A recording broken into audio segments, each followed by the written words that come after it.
அந்த குறளை படிக்கும் போது நான் ஒரு முடிவு பண்ணேன், கண்டிப்பா திருவள்ளுவர் காவி கட்டி இருக்கிறதுக்கு வாய்ப்பே இல்லை.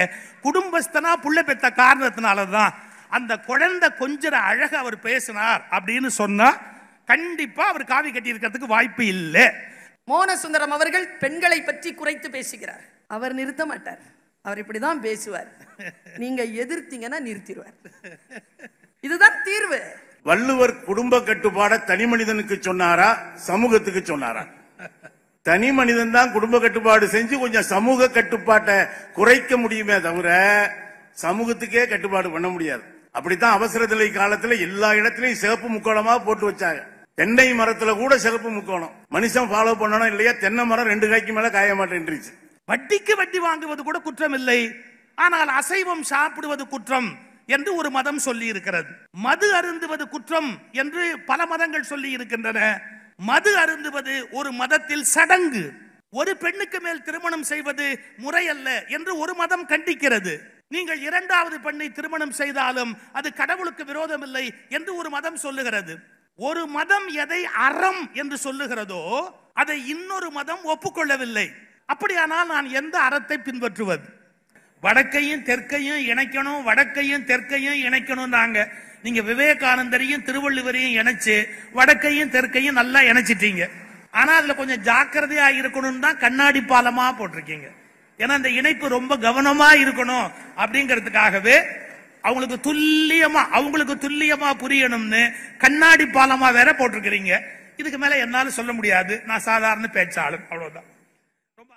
முக்கடல் சூழ்ந்த குமரியிலே முப்பால் தந்த வள்ளுவனுக்கு முத்தமிழ் அறிஞர் எழுப்பிய சிலையின் வெள்ளி விழாவை சிறப்பாக நடத்தி கொண்டிருக்கிற தமிழ்நாடு அரசுக்கு, அதன் மாண்பமை முதல்வர் பெருமகனார், துணை முதல்வர் மற்றும் அமைச்சர் பெருமக்கள் அனைவருக்கும்,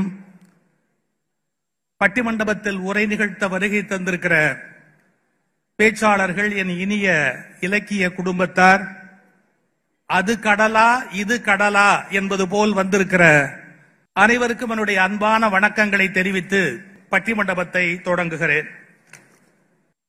உங்களிடத்திலே ஒரு வேடிக்கையான கேள்வி கேட்கிறேன். உலகத்திலே எத்தனை மதங்கள் இருக்கும் என்று நினைக்கிறீர்கள்?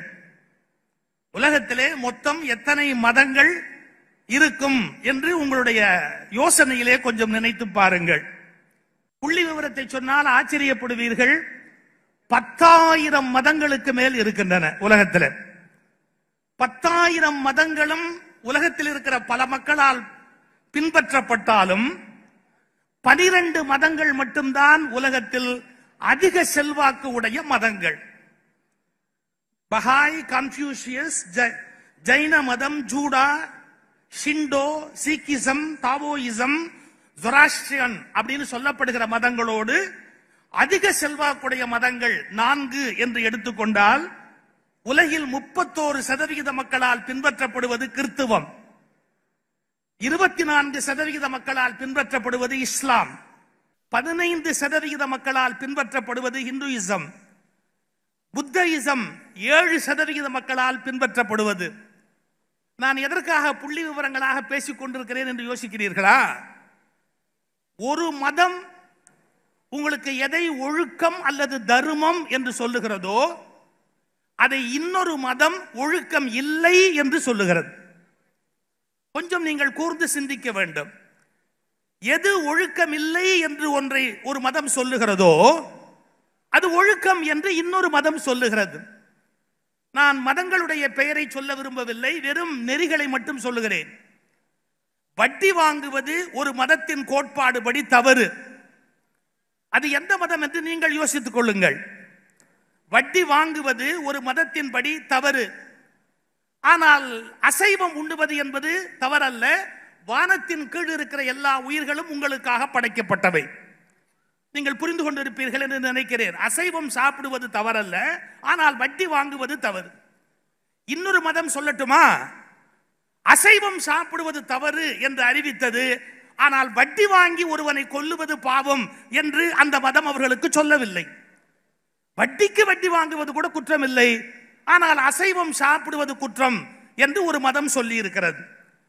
மது அருந்துவது குற்றம் என்று பல மதங்கள் சொல்லி இருக்கின்றன. மது அருந்துவது ஒரு மதத்தில் சடங்கு, அது ஒரு நோன்பு, அது அனுமதிக்கப்பட்ட ஒன்று மதத்தின் அளவிலேயே. நான் எந்த மதம் என்று சொல்லவில்லை. மது அருந்துவது ஒரு மதத்தில் அனுமதிக்கப்பட்ட ஒன்று. ஒரு பெண்ணுக்கு மேல் திருமணம் செய்வது முறையல்ல என்று ஒரு மதம் கண்டிக்கிறது. நீங்கள் இரண்டாவது பெண்ணை திருமணம் செய்தாலும் அது கடவுளுக்கு விரோதம் இல்லை என்று ஒரு மதம் சொல்லுகிறது. நீங்கள் கொஞ்சம் யோசித்து பார்க்க வேண்டும்.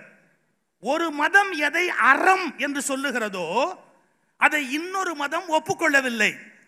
உங்களுக்கு இருக்கிற சிக்கல் என்ன என்று கேட்டால், அப்படியானால் நான் எந்த அறத்தை பின்பற்றுவது? இப்ப நான் இதை விட ரொம்ப உங்களுக்கு லாபகரமா ஒரு யோசனை சொல்லலாம்.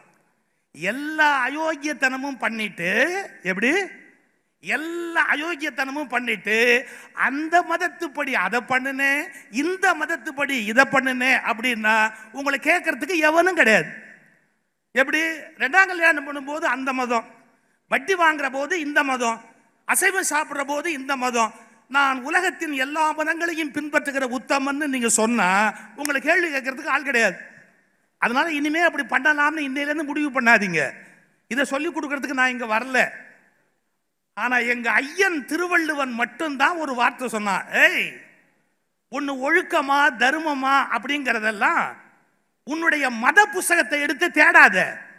ஒன்று அறமா அறம் இல்லையா என்பதை 7ஆம் அத்தியாயத்தில் 8ஆம் பக்கத்தில் 3ஆம் பேராவில் சொல்லி இருக்கிறது என்று உன் மத புத்தகத்தை வைத்துக் கொண்டு தேடாது. அப்படியானால் அறம் ஒழுக்கம் என்பது என்ன என்று கேட்டபோது ஒரு வரி சொன்னான் திருவள்ளுவன், மனத்துக்கண் மாசு இளன் ஆதல் அனைத்து அரண் என்றான் திருவள்ளுவர். இதை ஒன்ன புரிஞ்சுக்கிட்டா போறோம். ஒரு மனிதன் எது அறம் என்பதை தன் மத நூல்களில் தேடுவதால் அறம் கிடைக்காது. ஆனால் மனசாட்சியில் தேடுகிற போது இது அறம் அறம் இல்லை என்பது அவரவருக்கு புரியுமா புரியாதா? யோசித்து பாருங்கள். சார், தப்பு பண்ற எவனுக்காவது இது தப்புன்னு புஸ்தகத்தில் போட்டிருந்தா தான் தப்பா? அவனுக்கா தெரியாதா? 2 பேரு பேங்க்ல திருட போனான். அவன் திருடன்லயே ஹோல்சேல் திருடன். பேங்க்ல போய் திருட போனான். பேங்க்ல இருந்து திருடிட்டு வரும்போது பணத்தை எடுத்துட்டு வந்து ஒரு காட்டுக்குள்ள போய் ஒளிஞ்சுக்கிட்டான். அப்போ ஒருத்த கேட்டான், எவ்வளவு எடுத்திருக்கிறோம்னு எண்ணி பார்க்கலாம்னா, நம்ம எடுத்திருக்கிறது எவ்வளோன்னு எண்ணி பார்க்கலாம். அதுக்கு ஒரு திருடன் அருமையான பதில் சொன்னான். எதுக்குடா அனாவசியமா நாம கஷ்டப்படணும்? நாளைக்கு பேப்பர்ல போடுவான், டிவியில சொல்லுவாங்க, நாம எதுக்கு இதை எண்ணிக்கிட்டு இருப்பானு, பேப்பர்ல போடுவான் நாளைக்கு அப்படின்னா. சரி, ராத்திரி பொழுது போகாட்டி என்ன பண்றதுன்னு எண்ணி பார்த்தா 57 லட்சம் இவனுக்கு எடுத்துட்டு வந்திருக்காங்க பேங்க்ல இருந்து. மறுநாள் இவன் 2 பேர் பேப்பர் எடுத்து பார்த்தா வங்கியில் 65 லட்சம் கொள்ளை அப்படின்னு போட்டிருந்தான். எனக்கு கீழே விழுந்ததை இன்னொருத்தன் எடுத்துன்னு போட்டான். இவனுங்க எடுக்கும் போது கீழே விழுந்தது இல்ல, அதெல்லாம் ஒருத்தன் எடுத்துட்டு என்ன நினைச்சா, எப்படியும் அவனுங்களை தான் சொல்ல போறான், அதோட இதையும் சேர்த்து சொல்லலாம் அப்படிங்கிற ஐடியால அவன் பாட்டுக்கு எடுத்துட்டு போயிட்டான்.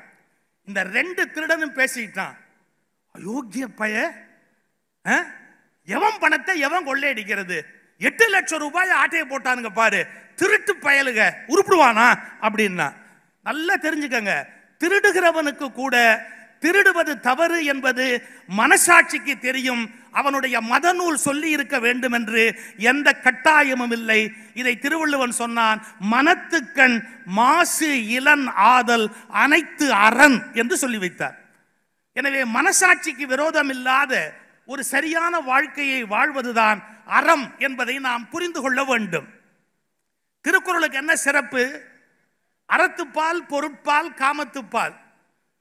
நான் பள்ளிகளிலையும் கல்லூரிகளிலையும் பேசுற போது சொல்றது, அறத்துப்பாலை பிள்ளைகளுக்கு நீங்கள் சொல்லிக் கொடுங்கள். அறத்துப்பாலை பிள்ளைகளுக்கு நீங்கள் சொல்லிக் கொடுங்கள். பொருட்பாலை அவர்களாக படித்துக் கொள்வார்கள். காமத்துப்பாலை அவர்கள் காதலி வந்து கற்றுக் கொடுப்பாள். எனவே எல்லாவற்றையுமே ஒருவரே கற்றுக் கொடுக்க வேண்டும் என்ற அவசியம் இல்லை. அறத்துப்பாலை பிள்ளைகளுக்கு நீங்கள் கற்றுக் கொடுங்கள். பொருட்பாலை அவர்களாக படித்துக் கொள்வார்கள். காமத்துப்பாலை அவரவர் காதலர் அவரவருக்கு கற்றுக் கொடுப்பார்கள். இது 3மே கற்க வேண்டிய ஒப்பற்ற இலக்கியம். திருவள்ளுவர் ஒரு கவிஞர், ஒரு புலவர், ஒரு தலைவர், 3மா இருக்கிறவர். கவிஞர்ங்கிறதுக்கு என்ன அடையாளம்? காமத்துப்பாலுக்கு நிகரான ஒரு கவிதை வேற எங்கேயாவது பார்க்க முடியுமா? டாக்டர் கலைஞருடைய குரலோவியத்தையோ மத்தையோ எடுத்து பார்க்கிற போது திருவள்ளுவருக்குள்ள இருக்கிற கவிதையினுடைய அழகு என்ன என்பதை நாம பார்க்க முடியும். திருவள்ளுவர் ஒரு சிறந்த கவிஞர் என்பதற்கு அடையாளம் என்ன அப்படின்னு கேட்டா, காமத்துப்பால் ஒண்ணு போதும் அவர் எவ்வளவு பெரிய கவிஞர்ங்கிறத நிலைநாட்டுவதற்கு. அவர் புலவர் அப்படிங்கிறத நிலைநாட்டுவதற்கு என்ன வேணும் அப்படின்னு கேட்டா, அறத்துப்பால் எடுத்து படிச்சு பாருங்க. அவர் ஒரு மிகப்பெரிய புலவர் அப்படிங்கிறதுக்கு அடையாளம் அறத்துப்பால்ல இருக்கு. பொருட்பால்ல எப்படி நாடு நடத்த வேண்டும் என்பதை எல்லாம் சொல்வதால் திருவள்ளுவர் கவிஞர் புலவர் மட்டுமல்ல, ஒரு தலைவர் என்பதையும் அந்த பொருட்பால் நமக்கு புரியப்படுத்தி கொண்டிருக்கிறது. இப்படி மூன்றுமாக இருக்கிற பெருமைக்கு உரியவர் திருவள்ளுவர். அவர் இல்லறம் மிகச்சிறந்த நெறி என்பதை நமக்கு வற்புறுத்துகிறார். நீங்க அந்த மாதிரி ஒரு குறள் எனக்கு இன்னும் மறக்க முடியல. குன்றக்குடி அடிகளார் அவர்கள் நடுவராக இருந்தாரு. நானும் சத்தியசீலனும் வழக்காடு மன்றம் பேசுறோம். நான் பேச ஆரம்பிச்ச காலம். அடிகளார்ட்ட அந்த வழக்காடு மன்றத்தை வைக்கிற போது சத்தியசீலன் ஒரு கேள்வி கேட்டார். என்ன இந்த சுகி சிவம் எல்லாமே திருக்குறள் இருக்கு திருக்குறள் இருக்கு திருக்குறள் இருக்குன்னு பேசிக்கிட்டே இருக்கிறாரு, எல்லாமே திருக்குறள்ல இருக்கும் அப்படின்னு ஒரு கேள்வி கேட்டார். இதை கேட்ட உடனே அடிகளார் என்ற என்ன குறுக்க ஒரு கேள்வி கேட்டாரு, குடும்ப கட்டுப்பாடு திருக்குறள்ல இருக்குதான்னு. நான் உடனே ஒரு மரியாதையா போல் சொன்னேன், இதை சாமி கேட்கப்படாதுன்னு. குடும்ப கட்டுப்பாடு திருக்குறள்ல இருக்குதான்னு கேட்கிறார் குன்றக்குடி அடிகளார். இதை சாமி கேட்கப்படாது அப்படின்னு. இல்ல பரவாயில்ல பதில் சொல்லி, நீதான் எல்லாமே திருக்குறள் இருக்குன்னு சொல்றியே, இருக்குதா அப்படின்னார். இருக்குன்னு. நாங்க பட்டிமண்டபத்துக்கு பேச வந்துட்டா எதை எடுத்தோமோ அதை கடைசி வரைக்கும் சாதிச்சுட்டு தான் உட்காருவோமே ஒழிய எதுக்காகவும் நாங்க மாத்திக்க மாட்டோம். இருக்குது, குடும்ப கட்டுப்பாடு இருக்குதுன்னு. எங்க இருக்குதுன்னாரு, குழல் இனிது யாழ் இனிது என்று ரெண்டோட நிறுத்திக்கிட்டான். இரண்டுக்கு பிறகு எப்போதும் வேண்டாம் என்பதை திருவள்ளுவர் நமக்கு புரிய வைத்தார். குழல் இனிது யாழ் இனிது, இரண்டுக்கு பிறகு எப்போதும் வேண்டாம், குடும்ப கட்டுப்பாடு திருக்குறள் இருக்குதுன்னு. அப்ப அடிகளார் ஒரு வார்த்தை சொன்னார், நீ எங்க போனாலும் பொழைச்சுக்குவேன்னார். இன்னை வரைக்கும் அது உண்மை. 52 வருஷமா நான் எங்க போனாலும் பொழைச்சிக்கிட்டே தான் இருக்கிறேன். அடிகளாருடைய ஆசைன்னு சொல்லணும். சத்தியசீலன் கோபமா ஒரு கேள்வி கேட்டார், எல்லாமே இருக்குன்னு சொல்றியே, அதுல ஆம்பளை பிள்ளை பொம்பளை பிள்ளைன்னு எல்லாம் ஆசைப்படுறானே, இருக்குதான்னு கேட்டார். இருக்கு, எப்படி சொல்ற அப்படின்னார். குழல்ங்கிறது கண்ணனுடைய கையில இருக்கு, யாழ் என்பது சரஸ்வதி கையில இருக்குது. ஒரு ஆம்பளை பிள்ளை ஒரு பொம்பளை பிள்ளை அப்படிங்கிற கணக்கை திருவள்ளுவர் எழுதி வச்சிருக்கிறாரு. நீங்க இத மதம்னு எடுத்துக்கிட்டீங்கன்னா, பிரான்ஸ் தேசத்துல இசைக்கருவிகளை பிரிக்கிறான். சயின்ஸ் அது. இசைக்கருவிகளை பிரிக்கிற போது மேல் இன்ஸ்ட்ருமெண்ட்ஸ் ஃபீமேல் இன்ஸ்ட்ருமெண்ட்ஸ் அப்படின்னு இசைக்கருவியை பிரிக்கிறான். நீங்க ஆச்சரியப்படுவீங்க, புல்லாங்குழலை மேல் இன்ஸ்ட்ருமெண்ட் பிரிச்சிருக்கிறான். அந்த வீணை மாதிரி இருக்கிற தந்தி கருவியை ஃபீமேல் இன்ஸ்ட்ருமெண்ட் அப்படின்னு பிரிச்சு வச்சிருக்கிறான் பிரான்ஸ் தேசத்துல. எதுக்காக இதை சொல்ல வர, தெரிந்து எழுதினாரோ தெரியாமல் எழுதினாரோ யோசித்து எழுதினாரோ இந்த உலகத்தின் எல்லா அற்புதங்களும் அடங்கும்படியாக அந்த திருக்குறள் நமக்கு தரப்பட்டது. இப்ப பட்டிமண்டபம் முறையா தொடங்குது. 6 சிறந்த பேச்சாளர்கள் இங்கே வருகை தந்திருக்கிறார்கள். தலைப்பு என்ன அப்படிங்கறத நீங்க பார்க்கலாம். திருக்குறளால் அதிக நன்மை. திருக்குறளால் அதிக நன்மை தனி மனிதனுக்கா சமுதாயத்திற்கா? யாருக்கு அதிக நன்மை கிடைத்தது அப்படிங்கிற அந்த கான்செப்டை பேசுறதுக்கான ஒரு தலைப்பு. ஒரு வார்த்தை நீங்க யோசிச்சுக்கணும். தனி மனிதன் என்பது வேறு, தனித்தனி மனிதன் என்பது வேறு. இது எவ்வளவு பேர் புரிஞ்சுக்குவாங்கன்னு தெரியல. நான் அதுக்காக ஒரு லீடு கொடுத்துருக்கிறேன். தனி மனிதன் என்பது வேறு, தனித்தனி மனிதன் என்பது வேறு. தனி மனிதருக்கா அல்லது சமுதாயத்திற்கா அப்படின்னு ஒரு கேள்வி. நான் உங்ககிட்ட அந்த மழலை செல்வம் பற்றி சொன்ன பார்த்தீங்களா, குழந்தைய திருவள்ளுவர் கொஞ்சின மாதிரி இன்னொருத்தன் கொஞ்ச முடியாது. எப்படி தம்முடைய மக்கள் சிறுகை அளாவிய கூழ், தன்னோட குழந்தை அப்படி வந்து வாயில தான் தின்னிட்ட எச்சலை வைக்கிற போது வர்ற சந்தோஷம் எப்பேற்பட்ட சந்தோஷம்னு திருவள்ளுவர் எழுதினார். அந்த குறளை படிக்கும் போது நான் ஒரு முடிவு பண்ணேன், கண்டிப்பா திருவள்ளுவர் காவி கட்டி இருக்கிறதுக்கு வாய்ப்பே இல்லை. குடும்பஸ்தனா புள்ள பெற்ற காரணத்தினாலதான் அந்த குழந்தை கொஞ்சம் அழக அவர் பேசினார் அப்படின்னு சொன்னா கண்டிப்பா அவர் காவி கட்டி இருக்கிறதுக்கு வாய்ப்பு இல்லை. காவி கட்டிக்கிட்டு புள்ள பெற்றிருந்தா அது நியாயம் இல்லை அப்படிங்கிறதையும் சேர்த்து சொல்லிட்டு இந்த முன்னுரையை இந்த அளவிலே நிறைவு செய்து விட்டு இப்போது பட்டிமண்டபம் முறையாக தொடங்குகிறது. தனி மனிதருக்கு என்கிற அணியை நம்முடைய மிகுந்த மரியாதைக்குரிய பேராசிரியர் ராஜாராம் ஐயா அவர்கள் தொடங்கி வைக்கிறார்கள். நானே நடுவர்னா அங்கே உட்கார்ந்தான் பேசணும். ஏன் இங்க நின்று பிற்காலத்தில் நம்ம பேச்சு நிற்குதோ இல்லையோ நாமளாவது நிற்கலாமேன்ற ஐடியால தான் நின்று. வணக்கம்.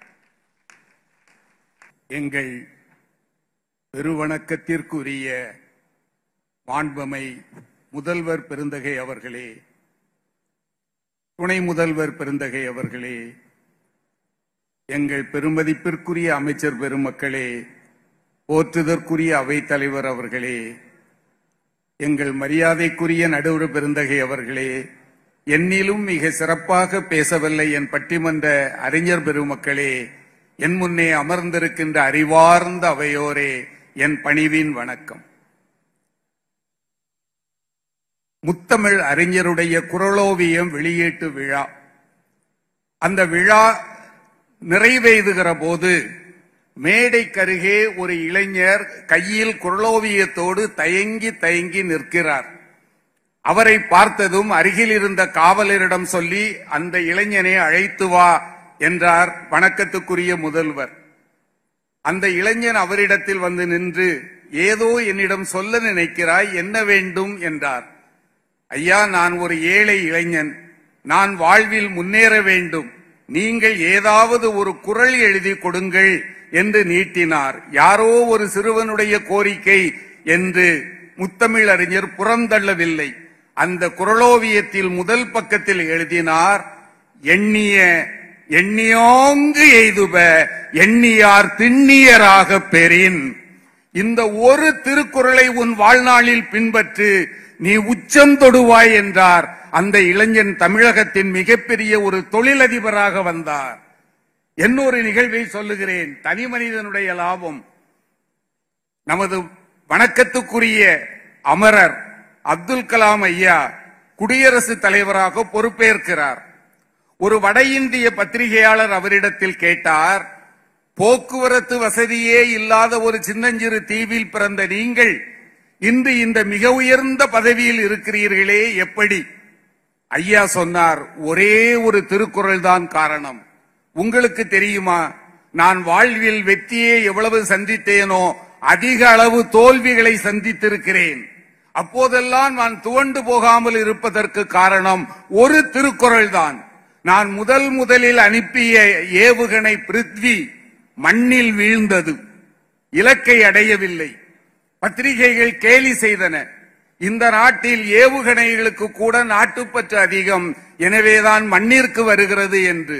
நான் சோர்ந்து விடவில்லை.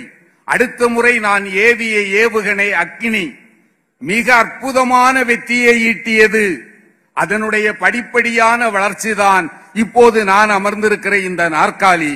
என்னை உட்கார வைத்தது எது தெரியுமா? எண்ணியோங்கு எய்துப எண்ணியார் திண்ணியராக பெறின் என்ற ஒரு குறள் தான் என்று சொன்னால் அதைத்தான் நான் சொல்லுகிறேன். நடுவர் அவர்களே, குறள் என்றாலே அறம். பாவேந்தர் பாரதிதாசன் சொன்னார், அறம் இதென்றும் மரம் இதென்றும் யாம் அருகிலாத போது தமிழ் இறையனாரின் திருக்குறளிலே ஒரு சொல் ஏம்பி காட்ட மாட்டாயா என்றார். திருக்குறளில் ஒவ்வொரு சொல்லும் அறம். அறத்தை சமூக அறம், தனிமனித அறம் என்று பிரிக்கலாம். சமூகத்திற்கு ஒட்டுமொத்தமாக அறம் சொல்ல முடியாது. அதைத்தான் நீங்கள் முதலிலேயே சொன்னீர்கள். புலால் மறுத்தல் என்பது அறம்தான். ஆனால் அனைத்து சமூகத்திற்கும் அனைத்து மக்களுக்கும் அறம் என்று அதை சொல்ல முடியுமா? முடியாது. தனி மனிதனை உயர்த்துவதுதான் வள்ளுவத்தினுடைய மிகப்பெரிய நோக்கம்.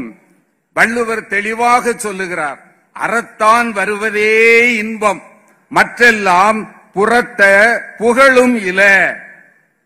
அறத்தின் வழியாக நட. அது மட்டும் போதுமா? வாழ்க்கை அறம் சார்ந்து வாழ வேண்டும். வள்ளுவர் கனவுலகத்தில் வாழ்ந்தவர் அல்ல, நடைமுறை வாழ்க்கையையும் உணர்ந்தவர். நல்லவனாகவும் இருத்தல் வேண்டும், நன்றாகவும் வாழ வேண்டும். நல்லவனாக வாழ்வதற்கு அறம் சார்ந்த வாழ்க்கை, நன்றாக வாழ்வதற்கு சரியான முறையில் பொருளை தேடுவது. எப்படி தேடுவது? அறனீனும் இன்பமும் ஈனும் திறன் அறிந்து தீது இன்றி வந்த பொருள். பொருளை தேடு. எல்லா இடத்திலும் அன்பாக சொல்லுகிற வள்ளுவர் பொருளை பற்றி சொல்லுகிற போது மட்டும் ஆணையிடுகிறார், செய்க பொருளை, பொருளை செய் என்று ஆணையிட்டு சொல்வது பொருளை பற்றி சொல்லுகிற போதுதான். ஆனால் அதில் அழுத்தம் திருத்தமாக சொல்லுகிறார், பொருளை தேடுகிற போது இன்னொருவனுடைய செல்வம் உன்னிடத்தில் வர வேண்டும் என்று நினைக்காதே. அப்படி வந்தால் அது உன்னை கதற கதற அழ வைத்து போய்விடும். ஒருவேளை நீ அறம் சார்ந்த முறையில் தேடிய பொருள் உன் கையை விட்டு போனால் கவலைப்படாதே, 1க்கு 10ஆக அது திரும்பி வரும். அழக்கொண்ட எல்லாம் அழப்போம், ஆனால் நல்லவை இழப்பினும் பிற்பயக்கும் நற்பால் அவை என்று சொல்லி தந்தார். பொருள் தேடுவது எதற்காக? தான் வாழ்வதற்காகவா? நமது புறநானூறு சொல்லும், செல்வத்து பயனே ஈதல் துய்ப்போம் எனினே தப்புன பலவே. பொருளை உனக்காக மட்டும் தேடாதே, உன்னை சுற்றி இருப்பவர்கள் வாழ்வதற்காகவும் உன் பொருள் பயன்பட வேண்டும். அதைத்தான் வள்ளுவ பெருந்தகை சொன்னார். ஒரு நிகழ்வை மட்டும் நான் சொல்லுகிறேன். இந்த குமரி மண்ணில் பிறந்த ஒரு நல் முத்தினுடைய பெயர் கலைவாணர் NSK. அவருடைய பெயரை இந்த மண்ணில் சொல்வதில் பெருமைப்படுகிறேன். நிறைய பொருள் தேடியவர், தேடியதெல்லாம் வாரி வழங்கியவர். ஒரு நாள் அவருடைய வீட்டு வாசலில் ஒரு ஏழை பெண் வந்து நிற்கிறாள். மேடிட்ட வயறு அவள் கர்ப்பிணி என்பதை காட்டுகிறது. அவரிடத்தில் வந்து வணங்கி சொன்னாள், ஐயா, நான் ஒரு ஏழை பெண், 8 மாத கர்ப்பிணி. என்னுடைய கணவர் என்னை கைவிட்டு விட்டு சென்று விட்டார். வயதான தாயின் பாதுகாப்பில் இருக்கிறேன், வாழ வழியில்லை, எனக்கு உதவி செய்யுங்கள். கலைவாணர் உள்ளே சென்றார். ஒரு பெருந்தொகையை கொண்டு வந்து கையில் கொடுத்தவா, போய் வா மகளே என்னார். அவ வணங்கினா, தர்ம பிரபு நல்லா இருப்பீங்க. அவர் போனதும் உடனே மதுரை அம்மையார் வந்தாங்க. உங்களை மாதிரி ஒரு ஏமாளிய நான் பார்த்ததே இல்லைன்னாங்க. கலைவாணர் சிரித்து கொண்டே சொன்னார், அப்படி என்ன என்னிடம் கண்டு விட்டாய்? இதோ ஒரு பெண் வந்தாளே, அவள் உண்மையிலேயே கர்ப்பிணியா? துணியை சுருட்டி சேலைக்கு கீழே வைத்துவிட்டு கர்ப்பிணியாக நடித்தாள், ஏமாந்து போய்விட்டீர்களே என்னார். கலைவாணர் சிரித்தார். இதோ பார், நீயும் நானும் நடிகர்கள், நடிப்பதற்காக பணம் வாங்குகிறோம். அவள் கர்ப்பிணி அல்ல, நடிக்கிறாள் என்பது எனக்கு நன்றாகவே தெரியும். பிறகு ஏன் பணம் கொடுத்தேன் தெரியுமா? தேர்ந்த நடிகர்களாகிய நம்முன்னே வந்து ஒரு பெண் நடிக்கிறாள் என்றால் அந்த நடிப்புக்கு பரிசு கொடுக்க வேண்டாமா? நான் கொடுத்தது ஏமாளித்தனம் அல்ல, அந்த நடிப்புக்கு பரிசு என்றார். அதனால் தான் சொல்லுகிறேன், செல்வம் என்பது எப்படி இருக்க வேண்டும் தெரியுமா? நயனுடையான் கண் பட்டதாக இருக்க வேண்டும். மாண்புமே நடுவர் அவர்களை இந்த ஒரு செய்தியோட முடித்திடுறேன். இன்பத்து பாலை மறந்துவிடவே கூடாது. வள்ளுவர் சொன்னார், ஒரு கணவனுக்கும் மனைவிக்கும் இடையே இருக்கிற உறவை அதைவிட புனிதமாக எவரும் சொன்னதில்லை. உடம்பொடு உயிரிடை என்ன மற்ற மடந்த எடு எம்மிடை நட்பு. முடிச்சிடுறேன் நடுவர்களே, ஒரே நிமிடம் முடிச்சிடுறேன். அவர் சொன்னார் பாருங்க, அதாவது இந்த நட்பு என்பது எத்தகையதாக இருக்க வேண்டும்? ஒரு காதல் என்பது இரு நோக்கு இவள் உண்கண் உள்ளது. ஒரு நோக்கு நோய் நோக்கு, ஒன்று நோய்க்கு மருந்து. ஒரு முறை பார்த்தால் நோய், அடுத்த முறை பார்த்தால் நோய் தீர்ந்து விடுகிறது. இதை மீரா எளிமையாக எழுதினார். நீ தலை சாய்த்து ஓரக்கண்ணால் என்னை பார்த்தாய், நெஞ்சில் முள் பாய்ந்தது.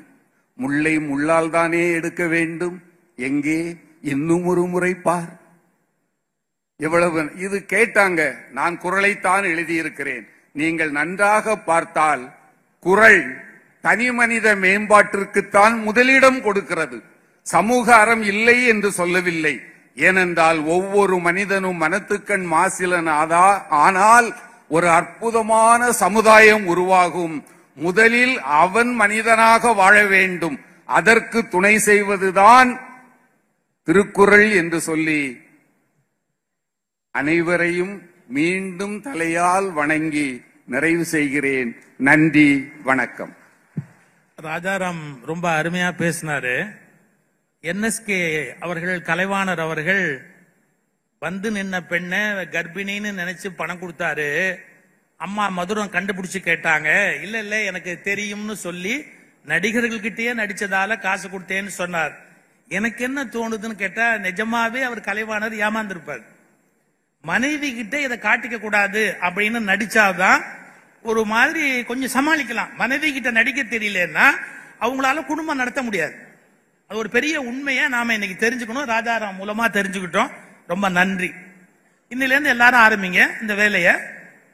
இப்ப நம்முடைய பெருமதிப்பிற்குரிய நகைச்சுவை திலகம், நகைச்சுவை இமயம் ஐயா சண்முக வடிவேல் அவர்கள், முத்தமிழறிஞர் அவர்களே அவருடைய பேச்சை கேட்டு, திருவாரூர் அவருக்கு சொந்த ஊர், அவருடைய பேச்சை கேட்டு மகிழ்வார். பெரும் மதிப்பிற்கும் போற்றுதலுக்கும் உரிய மாண்பமை முதல்வர் அவர்களே, மாண்பமை துணை முதல்வர் அவர்களே, நிறைவாக வருகை தந்திருக்கிற மாண்பமை அமைச்சர் பெருமக்களே, இந்த அருமையான பட்டிமன்றத்துக்கு தலைமையேற்று நடுவராக வீற்றிருக்கக்கூடிய எங்கள் ஐயா சொல்வேந்தர் அவர்களே, பட்டிமன்றத்திலே கலந்து கொண்டு நல்ல கருத்துக்களை தர வந்திருக்கிற அறிஞர் பெருமக்களே, குழுமி இருக்கிற வெள்ளம் போல் திரண்டிருக்கிற பெருமக்களே, எல்லோரையும் வணங்கி மகிழ்கிறேன். நம்ம ஐயா ராஜாராம் சொன்னார், தனி மனிதனுக்கு தான் சொல்லிருக்குது. முதல் திருக்குறளே என்ன தெரியுமா?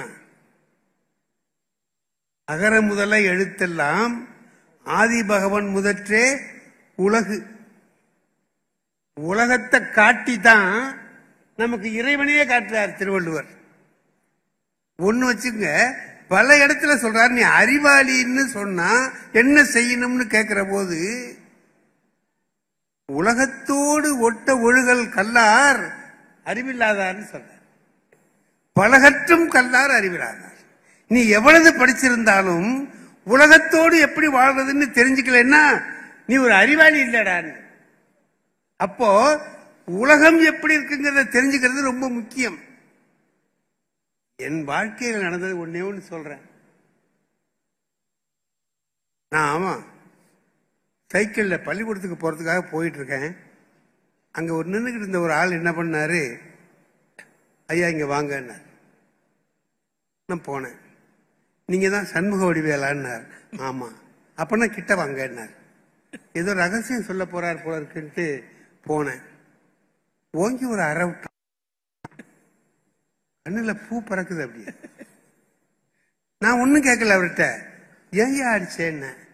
அதுக்கு அந்த ஆள் சொன்னா, ஏதாவது கேட்டா இன்னொரு அரை விழுவுன்னா ஒண்ணு போறோம் போவோன்ட்டு பள்ளிக்கூடத்துக்கு போயிட்டேன். ஆனா மனசு அதையே நினைக்குது. இப்ப மனம் என்ன நினைக்குதுன்னு கேட்டீங்கன்னா, இப்ப அவன் நம்மள அடிச்சுட்டான். இதுக்கு நம்ம என்ன பண்றது? திருப்பி அடிக்கலாம், நம்மளால முடியாது. ஒரு ஆளை வச்சு அடிக்கலாம், செலவாகும். போலீஸ்ல சொல்லலாம், அது இன்னும் கொஞ்சம் அதிக செலவாகும். ஒரே வழிதான். திருவள்ளுவர் என்ன சொல்றாருன்னு பார்ப்போம் அப்படின்ட்டு. திருவள்ளுவர் சொன்னார், யாராவது உனக்கு கெடுதல் பண்ணான்னா இன்னா செய்தாரை ஒருத்தல் அவர் நானு நன்னயம் செய்துவிட. இந்த பாரு, உனக்கு யாராவது கெடுதல் பண்ணான்னா அவனை தண்டிக்கிறதுக்கு ஒரே ஒரு வழிதான் இருக்குன்னா. என்ன வழி? அவனை நீ திரும்ப அவனுக்கு ஒரு நன்மை செய்ய. நீ நன்மை செய்யறத பார்த்த உடனே அவன் தலை குனிஞ்சு நிற்பாங்க. அவர் நாணம் அடையும்படியாக நன்மை செய்யன்னு சொல்றார். நான் பார்த்தேன், இது நல்ல வழியா இருக்க, செஞ்சீங்களா? நான் என்ன பண்ணேன், என்னைக்காச்சும் ஒரு நாளைக்கு அந்த ஆளை பார்த்தோம்னா ஒரு நன்மை செய்வோம், அவன் நம்மளை கண்டு தலை குனிஞ்சு நிற்பான் அப்படின்னு நினைச்சுக்கிட்டு தான் இருந்தேன். அன்னைக்கு சாயந்தரமே அந்த வாய்ப்பு கிடைச்சு போச்சு. பள்ளிக்கூடம் விட்டு போகும்போதே என்ன அடிச்சவனே ஒருத்தன் அடிச்சுக்கிட்டு இருக்கான். அடி என்ன, அவன் ஒரே ஒரு அறை தான் அரைஞ்சான். அவனை ஒருத்தன் குத்துறான், உதைக்கிறான், கண்ணாப்பின்னு திட்டுறான், என்ன பண்றான். நான் பார்த்தேன், இப்ப போய் அவனுக்கு ஒரு உதவி செய்வோமே, திருவள்ளுவர் சொன்னதை செய்யலாமே அப்படின்ட்டு போய் ஏன் அவனை அடிக்கிறேன்னு கேட்டேன். அதுக்கு அடிக்கிற ஆள் சொன்னா, எனக்கும் அவனுக்கும் உள்ள விஷயம், நீ போ. தெருவில் ஒருத்தரை அடிச்சாக்கா நான் கேட்காம போக முடியுமா? ஏன் அடிக்கிற? போயா 10 ரூபா வாங்கினா ஐயா, 4 வருஷம் ஆச்சு, கொடுக்க மாட்டேங்கிறான். எப்ப கேளு, காலைல தரேன், நாளைக்கு தரேங்கிறான். இன்னைக்கு கேட்கிறேன், 4 வருஷமா கொடுக்க மாட்டேங்கிறியாடா பாவின்னு. அதுக்கு அவன் என்ன சொன்னான் தெரியுமா? என்ன சொன்னான்? உனக்கு முந்தி கொடுத்தவன்லாம் சும்மா இருக்கான், நீ ஏன்டா பறக்கிற? 4 வருஷம் தானே, 6, 7 எல்லாம் சும்மா இருக்கான். நீ 4 வந்து இவ்வளவு பரப்பு பறக்கிற, பேசாம இரு, வருஷப்படிதான் வரும் அப்படின்ட்டான். அதுக்காக தான் அவனை அடிச்சுக்கிட்டு இருக்கேன். ஏயா 10 ரூபாங்கிறது ஒரு சாதாரண விஷயம், அதுக்காக ஒருத்தனை போட்டு அடிக்கிறியே. அதுக்கு அவன் சொன்னான், அப்படி உனக்கு ரோசமா இருந்தா அந்த 10 ரூபாயை நீ கொடு. நான் பார்த்தேன், அவர் நானே நன்னயம் செய்து விடுவோம் அப்படின்னு நினைச்சுக்கிட்டு ஒரு 10 ரூபாயை எடுத்து அவன்கிட்ட கொடுத்தேன். அவன் இப்பதான் நீ மனுஷன்ட்டு போயிட்டான். இப்ப அவனை என்ன சொன்னாரு திருவள்ளுவர்? அப்படியே வெக்கப்பட்டு தலை குனிஞ்சு நிப்பான். நம்ம காலையில அடிச்சோம், இந்த ஆள் நமக்காக 10 ரூபா கொடுக்குறானே அப்படின்னு நிப்பான்னு திருவள்ளுவர் சொல்றார். அவர் நானா அடைவான்னு சொல்றார். நான் திரும்பி அவனை பாக்குறேன், அவன் பக்கத்துல உள்ளவன்கிட்ட சொல்லிக்கிட்டு இருக்கான், இவர் இருக்கிறது தெரியாம அவங்ககிட்டயும் இவங்ககிட்டயும் கடன் வாங்கி அடிக்கிறானுவ, இவர்கிட்டயே நம்ம வச்சுக்கலாம். காலைல ஒரு அரை கொடுத்தா சாயந்தரம் 10 ரூபா கொடுக்குறான். ஒரு 50 ரூபா வேணா 5 அரை, தம்பி 5 அரைச்சிருக்கேன், சாயந்தரம் 50 ரூபாயோட வா அப்படின்னு சொல்லலாமே அப்படின்னு அவன் சொல்லிக்கிட்டு இருக்கான். நான் பார்த்தேன், திருவள்ளுவர் வழியில நடந்தா இளிச்சவா பயலா போய் தேனும் அடி வாங்கணும் போல இருக்கே அப்படின்னு நினைச்சுக்கிட்டு தான் நான் வீட்டுக்கு போனேன். ஆனா திருவள்ளுவர் அப்படி செய்யறவர் இல்லையே. ஐயன் திருவள்ளுவர் எப்படிப்பட்டவர்? அப்படியெல்லாம் நம்மள இளிச்சவாயனா அடி வாங்கவா விடுவார் அப்படின்னு நினைச்சுக்கிட்டு மறுபடியும் திருக்குறள் எடுத்து படிச்சேன். அவர் அழகா சொல்றார், நன்று ஆற்றல் உள்ளும் தவறு உண்டு.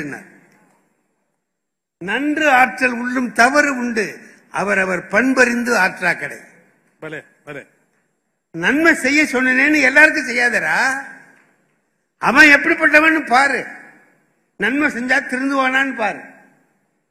திருந்தலன்னா அவனுக்குள்ள ஒரு தெலுங்கு பேசுறவர் என்ன பண்ணிட்டாருங்க, வெளியூர் போகணும் அவசரமா, தன் பிள்ளைய பக்கத்து வீட்டுல கொடுத்து கொஞ்சம் பார்த்துங்க, நான் போயிட்டு நாளைக்கு வந்துடுவேன், நல்ல பிள்ளை உங்க வீட்டுல தானே இருக்கும் வச்சு போயிட்டான். ராத்திரி அந்த புள்ள தூங்க மாட்டாங்க, அழுவுது. இவரு என்னடா நம்மளை நம்பி விட்டுரு போனாங்களேன்னுட்டு, ஏம்மா என்ன வேணும், பால் சோறு வேணுமா அப்படின்னு கொடுத்த உடனே வாங்கி தின்னுட்டு மறுபடியும் அழுவுது. ஏம்மா அழுவுற அப்படின்னா, மாய் சேசினாட்டி செய் அப்படின்னு. மாய் சேசினாட்டி செய் தெலுங்குல சொல்லுது, அம்மா செஞ்ச மாதிரி செய்யுங்க. இப்ப அவங்க அம்மா என்ன செய்வாங்கன்னு நமக்கு என்ன தெரியும்? சரி வாழைப்பழம் கொடுப்பாங்க போல இருக்கு அப்படின்ட்டு ஒரு வாழைப்பழத்தை கொண்டாந்து கொடுத்து நீ சாப்பிடு அப்படின்னு அதையும் தின்னுபிட்டு மாய் சேசினாட்டி செய். எத்தனை தர அந்த அம்மாவும் என்னென்னத்தையோ கொடுத்து பார்த்துட்டு முடியல, கடைசியில விட்டுது ஒரு அறைய, கப்புன்னு படித்து தூங்கிட்டு. மறுநாள் அந்த அம்மா வந்த உடனே சொன்னது, என்னம்மா உங்க புள்ள இப்படி பண்ணிட்டு என்னால தாங்க முடியாம ஒரு அடி அடிச்சுட்டேன், நீங்க முதல்ல அடிச்சிருக்கலாமே, நான் அதான் செய்வேன். அதைத்தான் அந்த புள்ள கேட்டிருக்கு, அம்மா செஞ்ச மாதிரி செய்யன்னு, இந்த அடியை நீ முன்னையே கொடுத்திருக்கலாமே. சமுதாயத்துல சில பேருக்கு உத கொடுத்தாதான் புத்தி வரும், சில பேருக்கு நல்லது செஞ்சாலே திருந்துவான். திருவள்ளுவர் சமுதாயத்தை பத்தி கவலைப்பட்டு சொல்றார், யாருக்கு எப்படி செய்யணும்னு பார்த்து செய், நீ எல்லாருக்கும் ஒரே மாதிரி செய்யாதே அப்படின்னு சொல்றார். கொடுக்கிறோம். இப்ப அறம் செய்யன்னு சொல்றார். நான் சொன்னேன், ஒரு தொழு நோயாளி நாகூர் கடற்கரையில தனியா உட்கார்ந்துருந்தேன், என் பக்கத்துல வந்துட்டு நாத்து அடிக்குது, ரொம்ப கேவலமான நிலைமையில இருக்கிறான், ஏதாவது கொடு பசிக்குதுன்னா, நானு என்கிட்ட இல்ல பணம் இல்ல, இல்லப்பா என்ன வெள்ளை செல்லையா இருக்கிற, 1 ரூபா கூட இல்லையான்னு. இல்லையா நான் எடுத்துட்டு வரல, வெக்கமா இல்லையா உனக்குன்னா. சரி நீ கேக்குற, நீ என்ன இவ்வளவு திமிரா கேக்குற? ஆமா உனக்கு உதவி செய்ய எவனாவது இருக்கானா? இல்ல. நீ யாருக்காவது உதவி செய்யறியா? இல்ல. அப்படிப்பட்ட நீ இவ்வளவு பெரிய சீக்கோட உடம்போட இருந்துகிட்டு என்ன கிழிக்க போற? எய்தாப்புல தானே கடல் இருக்கு, உளுந்து சாவேன். நான் சும்மா சொல்லக்கூடாது சொல்லிட்டேன். அதுக்கு அவன் சொன்னான், ஏன் நீ விழுந்து சாவேன் சார்? இது வாங்குறவன், நான் கொடுக்கறவன் என்கிட்ட கேட்கிறான், நீ விழுந்து சாவேன்னா. எனக்கு அது புரியல. அப்ப அவன் சொன்ன போது ஆத்திரமா இருந்தது. அப்புறம் திருக்குறள் எடுத்து படிக்கிற போது திருவள்ளுவர் சொன்னதை தான் அந்த பிச்சைக்காரன் சொல்லியிருக்கான். திருவள்ளுவர் சொல்றார், சாதலின் இன்னாதது இல்லை, இனிது அதுவும் ஈதல் ஏயாக்கடை. டேய், சாவரதை விட கொடுமையானது ஒண்ணுமே இல்லப்பா. ஆனா அது கூட நல்லதுதான். எப்ப தெரியுமா? கொடுக்க முடியாத போது. அப்ப அவன் சொன்னது கரெக்ட் தானே? நீ சாவேன்னா கொடுக்க முடியாத நீ தான் சாவணுமே தவிர வாங்கி பிழைக்கும்படியா வச்சிருக்கிற சமுதாயத்துல நான் வாழ்ந்துகிட்டு இருக்கேன். திருவள்ளுவர் சொல்றார், பல்லக்கு தூக்குறான் 4 பேர், உள்ள ஒருத்தன் உட்கார்ந்து இருக்கிறான். இதெல்லாம் எதனாலேன்னு கேட்டார். சிவிகை பொறுத்தானோடு ஊர்ந்தான் இடைன்னு ஒரு திருக்குறள் சொல்றார். அருமையான குறள். அறத்தார் இது என வேண்டாம், அறத்தின் பயன்தான் இது. போன ஜென்மத்தில் அது செஞ்சான், இதை அனுபவிக்கிறான்னு சொல்லாதே. அவன் முயற்சியோடு இல்ல, உழைக்கல, தூக்குறான், அவன் சுகமா உட்கார்ந்துகிட்டு போறான். ஆகவே அதை காட்டி அறப்பயன் என்று சொல்லாதே அப்படின்னு சொல்ற போது சமுதாயத்தில் எல்லாரையும் சீர்திருத்த வேண்டும் என்று இன்னொரு குறள்ல சொல்லுவாருங்க, அருமையான குறள். பொறியின்மை யாருக்கும் பழி என்று. ஒருத்தனுக்கு விதி இல்லை, அல்லது ஒரு உடம்புல ஒரு உறுப்பே பொறி இல்லை, 5 பொறிகள்ல ஒண்ணு இல்லைன்னு வச்சுக்கோ. கண்ணு இல்லை, கண்ணு இல்லாதது குறை இல்ல, கண்ணு இல்லாத போதும் உழைச்சு சாப்பிடணுங்கிற புத்தி உனக்கு இல்ல பார், அதுதான் குறையினார். பொறியின்மை யாருக்கும் பழி என்று அறிவு அறிந்து ஆழ்வினை இன்மை பழி. அப்படி சமுதாயம் நல்லா இருக்கணுங்கிறதுக்காக ஏராளமான அறிவுரைகளை சொல்லி வைத்தவர் திருவள்ளுவர் பெருந்தகை. ஆகவே அவருடைய வழி தனி மனிதனை திருத்துவதுதான்.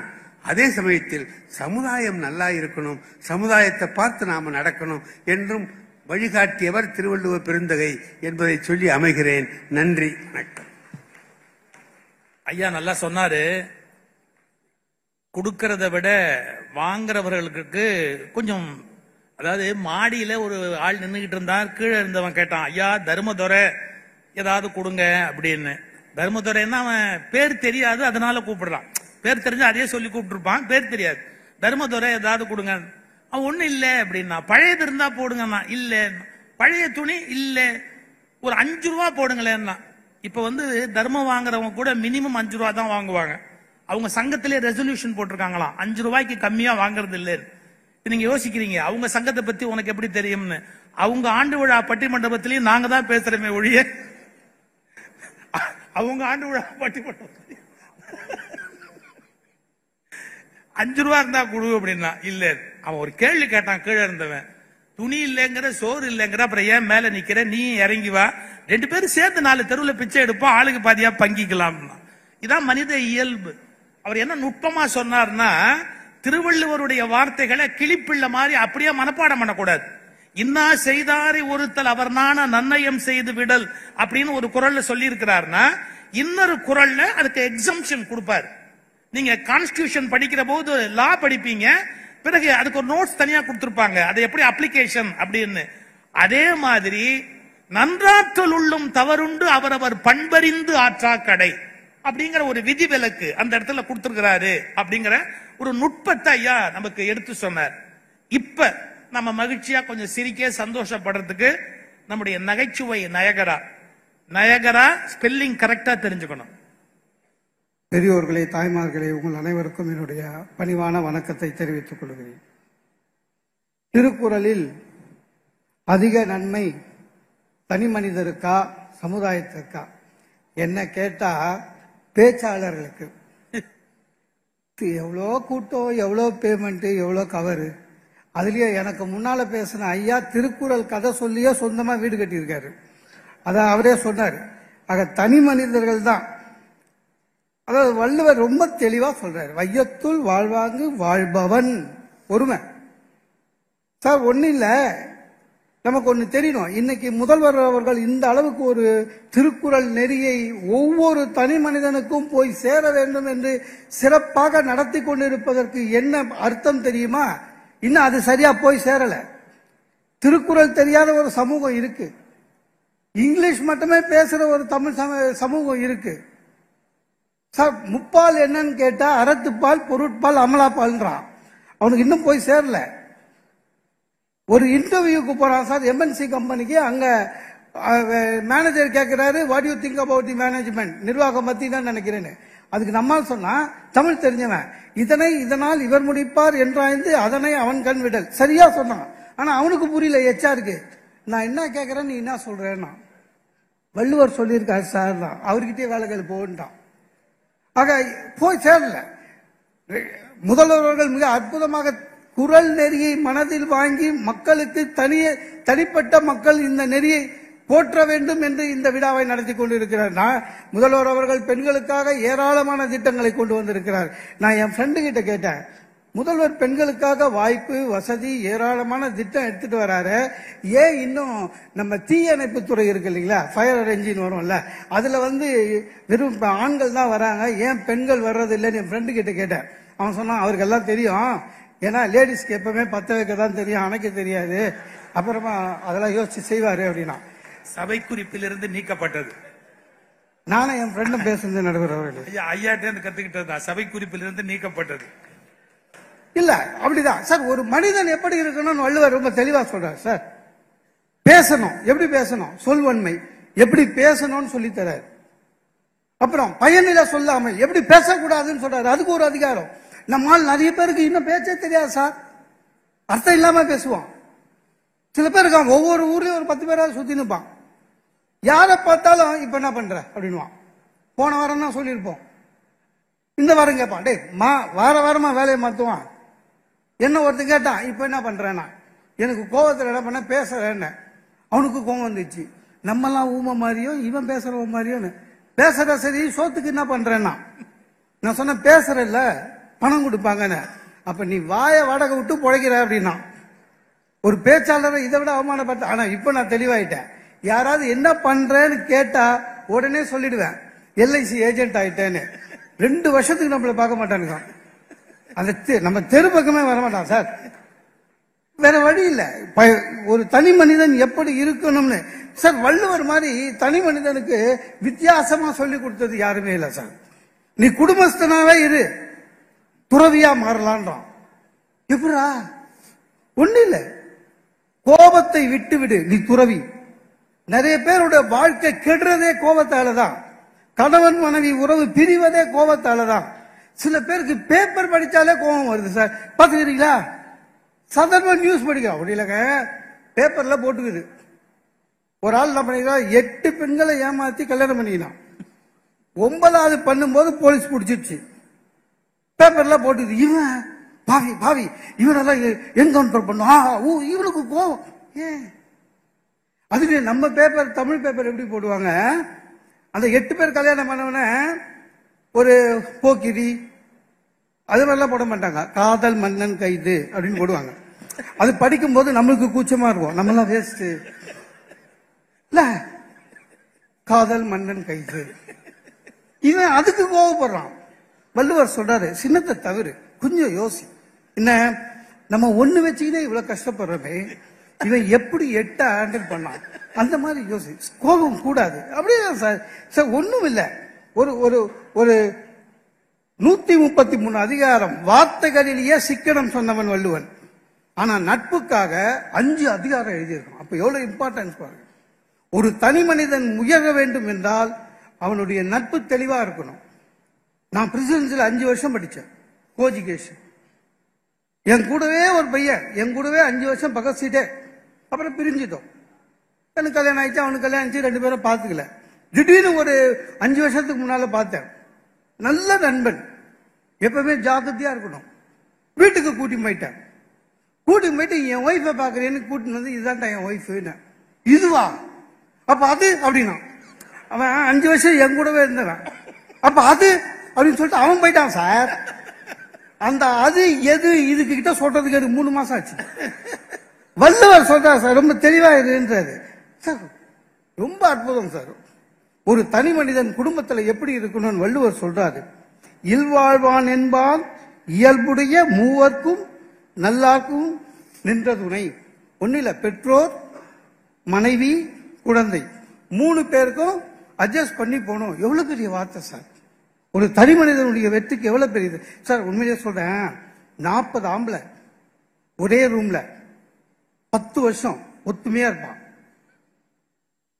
நம்ம வீட்டுல 2 லேடிஸ் முடியல. அதாவது அம்மாக்கும் ஒய்ஃபுக்கும் அட்ஜஸ்ட் பண்ணிட்டு போகணும்னு வள்ளுவர் சொல்றாரு. அப்படித்தானே? என் வீட்டுல ஒரு வேலைக்காரமா வந்ததுன்னா 1 வாரத்துக்கு மேல நிக்காது. ஏன்னா அந்த அம்மா கிட்ட நெருக்கமா பேசினா என் ஒய்ஃப் அந்த அம்மாவை டிஸ்மிஸ் பண்ணும். என் ஒய்ஃபு கிட்ட நெருக்கமா பேசினா எங்க அம்மா டிஸ்மிஸ் பண்ணுவாங்க. 1 மாசத்துக்கு முன்னால ஒரு அம்மா வந்தது வேலைக்கு, மத்தியானமே டிஸ்மிஸ் பண்ணிட்டா என் ஒய்ஃபு. என்னம்மா மத்தியானமே டிஸ்மிஸ் பண்ணிட்டேன்னு? நான் நினைக்கிறேங்க உங்க அம்மாவோட ஸ்லீப்பர்ஸ் இல்ல அது அப்படின்னா. இல்ல அப்படிதான் எல்லாமே அட்ஜஸ்ட் பண்ணிட்டு போனோம். ஒய்ஃபு அம்மா சார் அப்படி இருக்காது மோகன சுந்தரம். அவங்க உங்களோட பேசியிருப்பாங்க.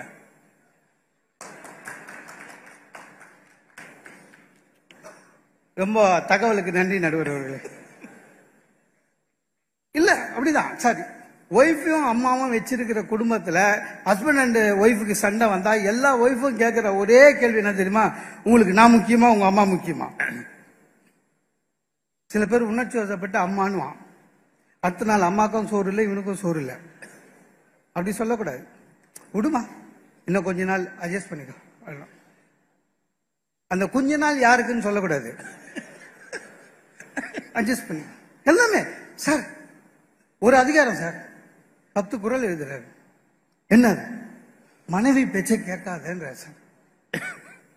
வாழ்க்கையில வெற்றி அடையணுமா? மனைவி பேச்சு கேட்காது. என்னுடைய வாழ்க்கை வெற்றியே அதான், கேட்கறதே இல்லை. ஏன்னா அவங்க வேற, அவங்களுக்கு எது எடுத்தாலும் எடுத்த பொருளை திருப்பி அங்கேயே வைக்கணும். அவங்க ரொம்ப சுத்தமா வச்சிருப்பாங்க வீட்டுல. நமக்கு அது கிடையவே கிடையாது. ரெஃபரன்ஸுக்கு 4 புக்கு எடுத்தா கூட ஒவ்வொன்னா படிங்க, 8 இடத்துல வைங்க, 8 இடத்துல வைங்க, 8 இடத்துல வைங்கன்னு. ஒரு நாள் ரொம்ப உச்சக்கட்ட கோவம். டக்குன்னு சொன்னேன், உன்னை கூட தான் 20 வருஷம் முன்னால ராயபுரத்துல இருந்து எடுத்துன்னு வந்தேன், எடுத்து போய் வச்சிருவானே. அதோட அடங்குச்சு. இது எனக்கு வள்ளுவர் சொல்லி கொடுத்த பாடம். ஒன்றும் பண்ண முடியாது. எல்லாமே உட்பகை பத்தி சொல்றான் சார். தனி மனிதனுடைய வெற்றிக்கு உட்பகை பத்தி சொல்றான். கேர்ஃபுல்லா இரு. கூடவே தான் இருப்பான், உனக்கு எதிரியா இருப்பான். இதை விட பெரிய விஷயம் என்ன சார்? கூடவே இருப்பான், உனக்கு எதிரியா இருப்பான். இப்போ நம்ம கூடவே தான் இருக்கான். நம்மளை பத்தி மொட்டை எழுதுது அவன் தான் இல்ல. சொந்தக்காரங்க பாருங்க, நீங்க நல்லா இருந்தீங்கன்னா உங்களை பார்த்து பொறாமப்படுவாங்க. நம்ம கெட்டு நாசமா போயிட்டா பரிகாசம் பண்ணுவாங்க. ஆக தனி மனிதன் ஒன்னும் இல்லைங்க. மகாத்மா காந்தி ஒரு சாதாரண மனிதனாக இருக்கும்போது டால்ஸ்டாய்ஸுடைய எழுத்து அவருக்கு பிடிக்கும். டால்ஸ்டாய்ஸ்க்கு மகாத்மா காந்தி எழுதுறாரு, உங்களுடைய சத்தியாகிரக புத்தகம் படித்தேன், ரொம்ப நல்லா இருந்ததுன்னு. டால்ஸ்டாய்ஸ் பதில் எழுதுகிறாரு, அதுவே நான் காப்பி அடிச்சது. உங்க இந்தியால தமிழ்நாட்டில் திருவள்ளுவர் திருக்குறள் எழுதினாரு, அதுல இருந்து எடுத்ததுன்னு சொன்னாரு. அதுக்கப்புறம் தான் மகாத்மா காந்தியே திருக்குறள் படித்தார். படித்தவுடன் அந்த சாதாரண மனிதன் மகாத்மாவாக மாறினான் என்று சொன்னால் தனி மனிதனுக்குத்தான் மிக அதிகமான அளவு நன்மைகள் என்று கூறி வாய்ப்பளித்த அனைவருக்கும் என்னுடைய நன்றியை தெரிவித்துக் கொள்கிறேன். வணக்கம். மோகன சுந்தரம் நகைச்சுவையா பேசுவாரு, கொஞ்சம் பெண்களை குறைவா பேசுறாரு அப்படின்னு யாரும் தவறா நினைக்க வேண்டாம். ஆம்பளைய பேசினா அப்பவே அடி விழும்னு அவருக்கு தெரியும். அதனாலதான் தாய்க்குலம் பொறுமையா ஏத்துக்கும் அப்படின்னு கொஞ்சம் நகைச்சுவையா பேசுறாரு. அவர் சொல்றதுக்கும் அவர் வீட்டுக்கு சம்பந்தமே கிடையாது. அவருடைய மனைவி மாதிரி ஒரு தெய்வத்தை உலகத்துல பார்க்க முடியாது. இவரை 25 வருஷமா பொறுத்துக்கிட்டு இருக்கிறாங்களே, அதுவே ஒரு பெரிய விஷயம் இல்ல. இவ்வளவு திட்டுறா இருப்பாருங்க. திட்டினா வீட்டுக்கு போனா இவருக்கு பிடிச்சதா செஞ்சு வைப்பாங்க. அவங்க அந்த மாதிரி கவனிப்பாங்க. அதனால யாரும் அது நிஜம்னு நம்பிட வேணாம். அவர் ஒய்ஃபை திட்டினதெல்லாம் நிஜம்னு தயவு செய்து நம்பிட வேண்டாம். அது ஒன்றும் தப்பு இல்லை, விடுங்க. பர்வீன் சுல்தானா, பன்மொழி புலவர் பர்வீன் சுல்தானா. ஏன்னா உருது பேசுவாங்க, திடீர்னு ஏதாவது கசல் சொல்லுவாங்க. வாங்கம்மா, பேராசிரியர் பர்வீன் சுல்தான். எங்கள் ஐயா சொல்வேந்தர் சுகி சிவம் அவர்கள் வார்த்தைக்கும் வாழ்க்கைக்கும் இடையே வித்தியாசம் இல்லாமல் வாழ வேண்டும் என்பதற்காக என்னை போன்றோருக்கு பாடம் எடுக்கும் பெருந்தகை எங்கள் பட்டிமன்றத்தில் மட்டுமல்ல சொற்பொழிவாளர்களின் முகவரியாக திகழ்கின்ற ஐயா சொல்வேந்தர் சுகி சிவம் அவர்களுக்கு என்னுடைய வணக்கம். பாங்கறிந்து மேடை ஏறி இருக்கக்கூடிய பேச்சாளர்கள் உங்களுக்கும் என்னுடைய பணிவன்பான வணக்கம். என்னுடைய அன்பிற்கினிய சகோதரர் மோகன சுந்தரம் அவர்கள் திருவள்ளுவர் விழாவிலே பெண்களை கொஞ்சம் பதம் பார்த்திருக்கிறார். நான் யோசித்து பார்க்கிறேன், ஏன் அவருக்கு இத்தகைய துணிச்சல் வந்தது தெரியுமா? சமூகத்தில் அவர் சில கைத்தட்டல்களை வாங்கிவிட்டார் இப்படி பேசினார். அதனால் தான் பேசுகிறார். நான் ஒன்று சொல்லட்டுமா? தனி மனிதன் எப்படி வேண்டுமானாலும் இருக்கலாம். எப்பொழுது அந்த சமூகம் சீர்பெற்று இருக்கும் என்றால் தனி மனிதனுடைய தவறுகளை, தனி மனிதனுடைய வெற்றியை ஒரு சமூகம் அங்கீகரிக்கிறதா, அங்கீகரிக்காமல் விடுகிறதா என்பதில் தான் அந்த சமூகத்தின் வெற்றியும் தோல்வியும் இருப்பதாக நான் கருதுகிறேன். திருவள்ளுவம் என்பது சமூகத்திற்கு ஒழுக்கம் தருகின்ற, சமூகத்தினுடைய வரலாறை, சமூக நீதியை தூக்கி பிடிக்க உலகத்திற்கு தமிழன் அறிமுகப்படுத்திய பேர் இலக்கியமாக நான் கருதுகிறேன். தனிமனித ஒழுக்கம் தான் சிறந்தது என்றால் அப்பொழுது என்றால் சமூக ஒழுக்கம்?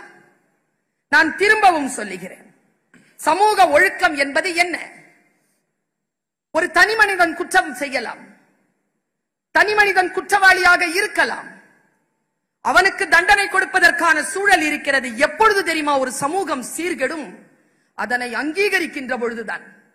அவன் செய்வதில் என்ன தவறு இருக்கிறது என்று ஒரு சமூகம் கேட்டுவிடக் கூடாது என்பதற்காக தன் எழுதுகோலை நிமிர்த்தியவர் திருவள்ளுவர் என்பதில் ஒரு தெளிவு இருக்க வேண்டும் என்று நான் கருதுகிறேன். முத்தமிழ் அறிஞர் கலைஞர் அவர்கள் எத்தனையோ பேர் 41 இலக்கியங்களை எடுத்துக்கொண்டு போய் செம்மொழிக்கான அங்கீகாரத்திற்காக தில்லியிலிருந்து 2004ஆம் ஆண்டு செம்மொழி என்கின்ற தகுதியை தமிழுக்கு பெற்றுக் கொண்டு வந்தார். 41 இலக்கியங்களில் சங்க இலக்கியங்கள் உண்டு, சங்க மருவிய இலக்கியங்கள் உண்டு. தொல்காப்பியம், இறையனார் களவியல், சிலப்பதிகாரம், மணிமேகலை, திருக்குறள் என்கின்ற இந்த 5ம் சேர்த்து 18, 36, 5 சேர்த்து 41 இலக்கியங்களை கொண்டு வந்தார். ஏன் அவர்களுக்கெல்லாம் சிலை எடுக்காமல் வள்ளுவனுக்கு சிலை எடுத்தார் தெரியுமா? மற்றவர்கள் எல்லாம் தனி மனிதர்க்காக சொல்லி போகலாம், சமூகத்தின் சட்டத்திட்டங்களை சொல்லி போகலாம், ஆனால் வாழும் முறையை, சமூக ஒழுக்கத்தை முன்னிறுத்தியவர் திருவள்ளுவர் தான், திருக்குறள் தான். தமிழர்களுடைய மறை என்பதற்காக திருவள்ளுவரை இங்கே நிறுத்திவிட்டு போயிருக்கிறார். அடுத்து வந்த தலைவர் அதற்கு வெள்ளி விழா எடுக்கிறார். அடுத்ததாக வரக்கூடியவர் பொன் விழா எடுக்கக்கூடும். நான் யோசித்து பார்க்கிறேன், எது நம்முடைய தமிழர்களுடைய அடையாளம்? நான் ஒரு கருத்தை சொல்லுகிறேன். அடுத்து வருகின்ற மதுக்கூர் ஐயா அவர்கள் அதை மறுக்க வேண்டும் என்று நான் நினைக்கிறேன். இந்த உலகத்திற்கு தமிழ் என்ன செய்தது? இந்த சமூகத்திற்கு தமிழ் என்ன கொடை தந்திருக்கிறது? திருவள்ளுவரை விட, திருக்குறளை விட ஒரு அற்புதமான கொடையை எந்த தமிழனாவது இந்த உலகத்திற்கு தந்துவிட முடியுமா? அல்லது வேறு யாராவதாவது தந்துவிட முடியுமா? அதனால் தான் கல்வி சிறந்த தமிழ்நாடு என்று தமிழ்நாட்டின் முகவரியை கல்வியில் கொண்டு வந்து நிறுத்திய மகாகவி பாரதியார் சொன்னார், வள்ளுவன் தன்னை உலகினுக்கே தந்து வான் புகழ் கொண்ட தமிழ்நாடு. நீங்க தனி மனிதனுக்கு கொடுத்தா அப்படின்னு சொல்லியிருந்தா கூட நான் அந்த அணியை நான் சொல்லி இருப்பேன். அவர் தனி மனிதனுக்கு சொல்லலையா? முதல்ல ஒரு விஷயத்தை நம்ம புரிஞ்சுக்கணும். ஐயா சூட்சமமா ஒரு வார்த்தை சொல்லிட்டு போனார், தனி மனிதன் வேறு, தனித்தனி மனிதர்கள் வேறு. நான் அதை குறித்துக் கொண்டேன். ஐயா தனித்தனி மனிதர்கள் எல்லாம் இருக்காங்க இல்லையா, அந்த கூட்டமைப்பு இருக்கு இல்லையா, அதுதான் சமூகம். மிக தெளிவாக சொன்னால் இந்த நூற்றாண்டில், 20ஆம் நூற்றாண்டில், அது கூட 21ஆம் நூற்றாண்டில் இல்லை, 20ஆம் நூற்றாண்டில் அதிகமாக பேசப்பட்ட, நான் மொழியாசிரியை, அதிகமாக பேசப்பட்ட சொல் மனித உரிமை, சமூக. இந்த உலகத்திற்கு தமிழன் தந்த மாபெரும் அருட்கொடை எது தெரியுமா? சமூக நீதி. சமூக நீதியை உலகத்திற்கு தந்தவர் திருவள்ளுவர் என்பதனால் 133 அடிக்கு உயர்ந்த ஒரு சிலையை இந்தியாவினுடைய எல்லையில், தமிழ்நாட்டினுடைய எல்லையில் நிறுத்தி அழகு பார்த்து இருக்கிறார் முத்தமிழறிஞர் கலைஞர் அவர்கள். நான் யோசித்து பார்க்கிறேன், இதில் உள்ளே இருக்கக்கூடிய சூட்சுமம் என்ன? தனி மனித உரிமைகளின் தொகுப்புதான் சமூக நீதி என்கிறார் பேரறிவாளர் பீமாராவ் அம்பேத்கர் அவர்கள். நான் இப்படி துணிச்சலா சொல்றேன், முடிஞ்சா மறுத்துக்கோங்க. 46,000 பக்கங்களை கொண்ட அரசியல் அமைப்பு சட்டம் எதற்காக வந்தது?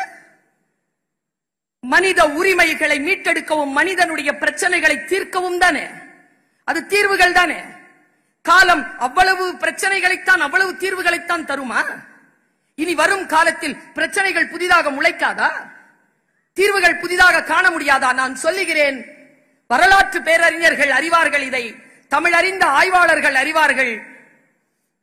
இனி வரும் எந்த பிரச்சனைக்கான தீர்வையும் திருக்குறளிலே நீங்கள் காணலாம் என்பதுதான் உலகத்திற்கே தந்து வான் புகழ் கொண்ட தமிழ்நாடு என்று பாரதி எழுதியதற்கான சூட்சுமம். எங்க நான் ஒரு வார்த்தை கேட்கிறேங்க, தனி மனிதன் மனதிலே என்ன அறமா வாழ்கிறது? தனி மனிதன் ஜாதி உணர்வில் இல்லை. ஆனால் வள்ளுவர் என்ன சொல்றார் தெரியுமா? நீ ஜாதியா இருந்துக்கோ, நீ முஸ்லிமா இருந்துக்கோ, நீ இந்துவா இருந்துக்கோ, நீ கிறிஸ்துவனா இருந்துக்கோ, பொது வாழ்க்கைன்னு வந்துட்டா மனுஷனா இரு. இதுதாங்க சமூக நீதி. ஓர் எடை ஓர் நிறை. நாங்க பாருங்க, அந்த நிறையில இருக்கு நீதி, எடையில இல்ல நீதி. 1330 குறட்களுக்கும் தலைமை தாங்கக்கூடிய ஒற்றை சொல். நீங்க சொன்னீங்களே மனத்துக்கண் மாசிலநாதர், அது கூட கிடையாதுங்க. இந்த உலகத்திற்கு வள்ளுவம் தந்த ஆக சிறந்த சொல் பிறப்பொக்கும் எல்லா உயிர்க்கும். எல்லாரும் ஒருத்தங்க தான், சாமான் தான், ஒரு வழியா தான் வர்றாங்க, ஒரு வழியா தான் போவாங்க. சொன்னான் இல்லையா, அவன் தமிழன். அந்த சொல்லை தூக்கி நிறுத்தக்கூடிய, நான் இப்படி சொல்ற தனி மனிதனுக்கும் சமூகத்துக்கும் இருக்கக்கூடிய வேறுபாடு சொல்றேன். இப்படி சொன்னா நம்ம எல்லாருக்கும் ஈஸியா புரியும். நம்ம ஐயா முதலமைச்சர், மாண்புமை முதலமைச்சர் அவர்கள், நம்முடைய மேனாள் முதலமைச்சர், தமிழின தலைவர் அவர்கள் அரசியலில் ஆட்சியில் இருந்த பொழுது அவருடைய வீட்டில் பிள்ளைங்க, மகன் ஒருபோதும் அப்பான்னு கூப்பிட்டிருக்காரா? அப்பானா அது தனி மனிதனுடைய உறவு. தலைவரே என்றுதானே அழைத்தீர்கள். அதுதான் சமூக உணர்வு, அதுதான் சமூக தலைமையை ஏற்றுக்கொள்ளுகின்ற திறன். அவர் அப்பாவாக மட்டுமில்லை, தலைவராக இருந்தார் என்பதுதான். அவருடைய மரணம் நிகழ்ந்ததற்கு பின்னால் அவர் கதறி அழுததை நான் என் காதினால் கேட்டேன். ஒரு முறை அப்பா என்று அழைத்துக் கொள்ளட்டுமா? அப்படித்தான் வள்ளுவன் நமக்கானவராக இருந்தாலும் தனி மனிதர்க்கான ஒழுக்கத்தை அவர் சொன்னாலும் இந்த உலகத்திற்கு சொல்லக்கூடிய பொது அறத்தை நான் இப்படி சொல்றேன். மோனசுந்தரம் அவர்கள் பெண்களை பற்றி குறைத்து பேசுகிறார். எப்படி அவரை நிறுத்துவது? நான் ஒண்ணு சொல்றேங்க, அவர்கிட்ட நிறுத்துற சாவி யார்கிட்ட தெரியுமா இருக்கு? சமூகத்துக்கிட்ட தான் இருக்கு. அவர் நிறுத்த மாட்டார். அவர் இப்படிதான் பேசுவார். நீங்க எதிர்த்தீங்கன்னா நிறுத்திடுவார். இதுதான் தீர்வு. இதை தனி மனிதன் போய் செய்து கொண்டிருக்க முடியுமா? சமூகத்திற்கான ஒரு நீதியை, சமூகத்திற்கான ஒரு அறத்தை. நான் 4 மொழி தெரியும் எனக்கு. உண்மையிலேயே 4 மொழி எழுதுவேன், படிப்பேன், வாசிப்பேன். ஹிந்தி சரளமா பேசுவேன், எழுதுவேன், வாசிப்பேன். நானும் 4 மொழி கேட்பேன். வீட்டுல உருது பேசுகிறேன். எனக்கு உருது, கசல், ஷாயர் எல்லாம் தெரியும். ஆனால் அறம் என்கின்ற சொல் இருக்குல்ல, அந்த சொல்லுக்கு நான் அறிந்த மொழிகளிலே தமிழ் மொழி போல் உணர்வும் பொருளும் இல்லைங்கய்யா. நான் வேதம் குரான் எடுத்து படிக்கிறேன். ஹக் என்கின்ற சொல்லை பயன்படுத்துகிறார்கள். 28 பொருள் வருகிறது ஹக் என்ற சொல்லுக்கு. ஆனால் அறம் என்கின்ற ஒற்றை சொல்லுக்குள் நீங்கள் சொல்லுகின்ற அத்தனை வார்த்தையும் அடக்கி தந்தாம் பாருங்க தமிழன். அவர்கள் உயர்ந்து நிற்பது எதில் என்றால் சமூகமாக சேர்ந்து நிற்கிறோம் இல்லையா? தனித்தனியா நிற்காம இப்படி சேர்ந்து நிற்கிறோம் இல்லையா? ஐயா இங்கிருந்து பார்க்கணும் அந்த கூட்டத்தை. உங்களுடைய இந்த விழாவிலே வந்திருக்கக்கூடிய அந்த மக்களுடைய அந்த கூட்டத்தை நீங்கள் பார்க்க வேண்டும். தமிழ் வளர்ச்சித்துறை மிகச்சிறப்பான பணியை செய்திருக்கிறது. அவர்களுக்கு என்னுடைய வாழ்த்துக்களை திரும்ப திரும்ப நான் செலுத்திக் கொள்கிறேன். நான் ஒரு செய்தியோடு நிறைவு செய்கிறேன்.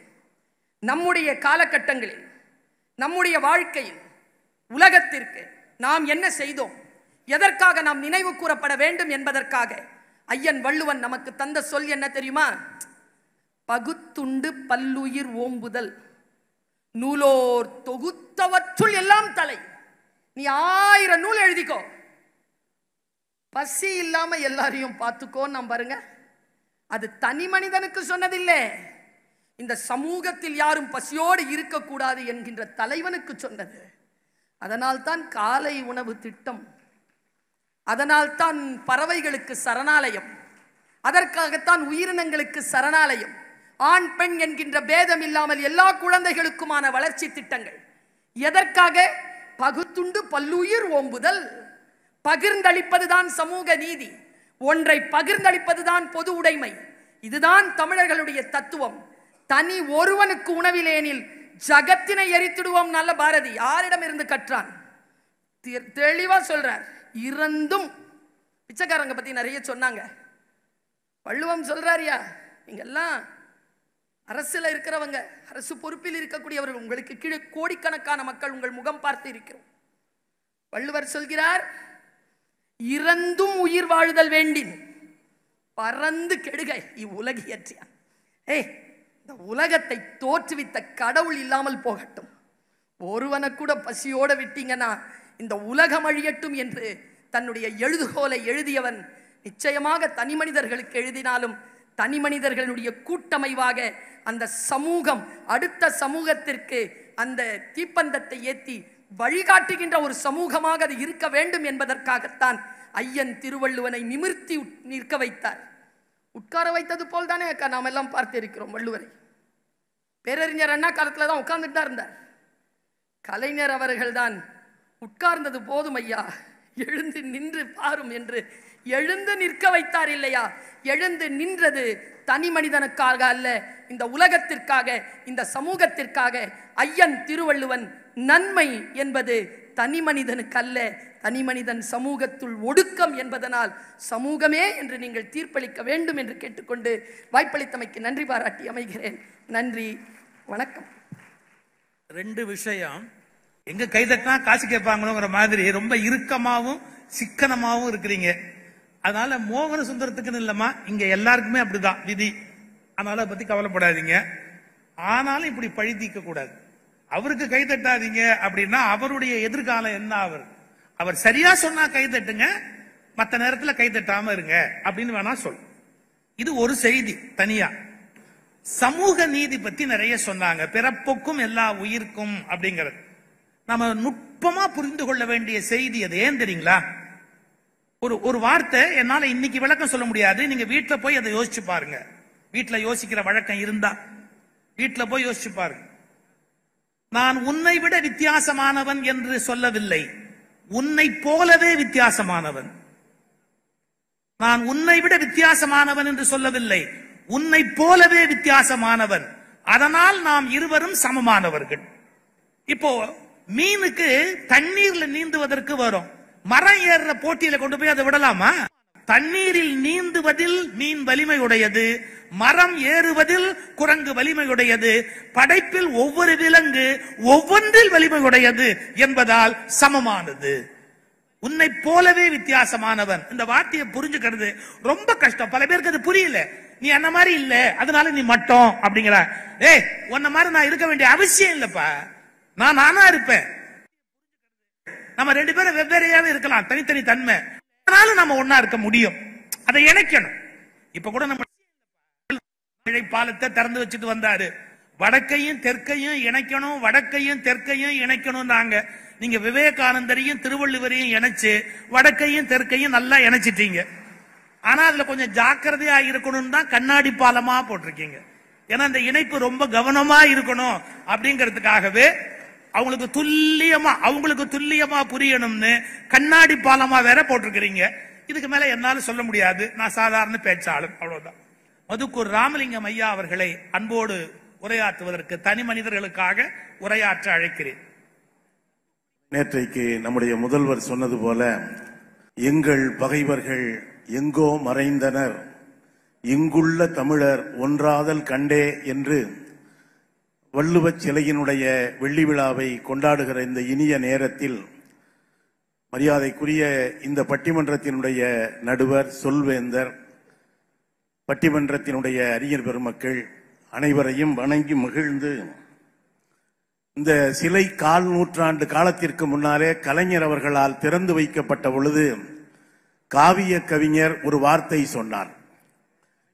எல்லோரும் காகம் வந்து அமர்வதற்குத்தான் சிலை வைப்பார்கள், கலைஞரே நீ மட்டும்தான் மேகம் வந்து அமர்வதற்கு சிலை வைத்தாய் என்று. அதுவரை நடுவர் அவர்களே, கன்னியாகுமரிக்கு வருகிற எல்லோரும் என்ன சொல்வார்கள் என்றால், என்ன பார்த்தேன் அப்படின்னா கன்னியாகுமரியில விவேகானந்தர் பாறையை பார்த்தேன் என்றுதான் சொல்வார்கள். ஆனால் கலைஞர் இந்த சிலையை அங்கே நிறுவிய பிறகு எல்லோரும் பாறையை பார்த்தேன் என்பதை விட சிலையை பார்த்தேன் என்றார்களே. ஒரு பாறையை சிலையாக மாற்றியதுதான் கலைஞருடைய ஆகப்பெரிய சாதனை. இங்கே எனக்கு ஏற்பாடு செய்த அறையிலே இருந்து ஐயன் வள்ளுவருடைய சிலையை நான் பார்த்து கொண்டே இருந்தேன். ஏதாவது சாயம் தெரிகிறதா? வந்தவர் போனவர் எல்லாம் அவரவர் விரும்பிய வண்ணத்தை அள்ளி ஐயன் வள்ளுவர் மீது பூசுகிறார்களே, வள்ளுவன் மீது ஏதாவது சாயம் தெரிகிறதா? மதச்சாயம் தெரிகிறதா? ஜாதி சாயம் தெரிகிறதா என்று பார்த்து கொண்டே இருந்தேன். நடுவர் அவர்களே, விவசாயத்தை தவிர எங்கள் ஐயன் வள்ளுவன் மீது எந்த சாயமும் தெரியவில்லை. அவன்தான் சொன்னான், உழவினார் கைமடங்கின் இல்லை. இந்த உலகத்திலே இருக்கிற உழவர்கள் மட்டும் கையை மடக்கி கொண்டால் எல்லாவற்றையும் விட்டுவிட்டோம் என்கிற துறவிகள் கூட சோத்துக்கு துந்தனாத்தான் போடணும்னு சொன்னவன் வள்ளுவன். இங்கே வள்ளுவத்துக்கு எத்தனையோ உரை உண்டு. தொல்காப்பியர் இவருடைய பரிமேலழகர் உரை, மணக்குடவர் உரை என்று இன்னமும் கூட கலைஞர் உட்பட நிறைய உரை எழுதி கொண்டே இருக்கிறார்கள். நான் பலருக்கும் தெரியாத ஒரு செய்தியை சொல்கிறேன். 2-3 குறள்களுக்கு நம்முடைய முதல்வர் அவர்களே உரை எழுதியிருக்கிறார்கள். அது என்ன தெரியுமா? பசி தாங்க வள்ளுவன் பரிந்து பரிந்து பேசுகிறான். ஒரு இடத்திலே வள்ளுவன் சொல்லுகிறான், நெருப்பின் மத்தியிலே கூட துஞ்சிவிட முடியும், ஆனால் பசியோடு ஒரு மனிதன் தூங்கிவிட முடியாது என்று வள்ளுவன் இறங்குகிறான். இன்னொரு இடத்திலே வறுமையை விட மிக கொடுமையானது என்ன என்று யோசித்து பார்த்தேன். வறுமையை விட வறுமைதான் கொடுமையானது என்றெல்லாம் வறுமையை வள்ளுவன் வர்ணித்த பொழுது நம்முடைய மரியாதைக்குரிய முதல்வர் அவர்கள் காலையிலே வயிற்று பசியோடு வருகிற பிள்ளைகளுக்கு வயிற்றிலே சோறு போட்டு அமர்ந்து படி என்று சொன்னாரே, எல்லோரும் வார்த்தையிலே எழுதிய உரையை இவர் வயிற்றிலே எழுதியிருக்கிற உரைதான் வள்ளுவனுக்கு ஆகப்பெரிய உரை என்று நான் கருதுகிறேன். இங்கே 1.25 வாமனன் என்கிற அதிகாரம் கூட நான் வள்ளுவனை பார்த்து பார்த்து வியந்து போகிறேன். ஒரு புராணிக கதை உண்டு. பார்க்கடலை கடைந்தார்கள், அதிலே அமுதம் கிடைத்தது என்றெல்லாம் கதை படித்திருக்கிறோம். ஆனால் ஒரு வள்ளுவன் சிலையை வைத்ததன் காரணமாக இந்த கடலையே நம்முடைய கலைஞர் ஒரு பால் கடலாக மாற்றிவிட்டார். முப்பால் கொண்ட கடலாக. நான் யோசித்து பார்க்கிறேன். காலையில வாங்கி வைத்த பால் மாலையிலே கெட்டு போய் விடுகிறது. ஆனால் ஒரு பால் 2000 ஆண்டுகளாக தானும் கெட்டு போகாமல் தமிழ் சமூகத்தையும் கெட்டு போகாமல் பார்த்து கொண்டிருக்கிறது என்று சொன்னால் அது வள்ளுவ பெருமான் எழுதியிருக்கிற அந்த முப்பால் தான். நடுவர்களே, நீங்கள் கூட தவத்திரு அடிகளாரிடம் ஒரு கேள்வியை கேட்டதாக சொன்னீர்கள். குடும்ப கட்டுப்பாடை பத்தி வள்ளுவர் சொல்லி இருக்கிறாரா? இன்றைக்கு அடிகளாருடைய இடத்திலே அவருடைய நூற்றாண்டிலே நீங்கள் அமர்ந்திருக்கிறீர்கள். நான் உங்களை பார்த்து அதே கேள்வியை கொஞ்சம் மாத்தி கேட்கிறேன்.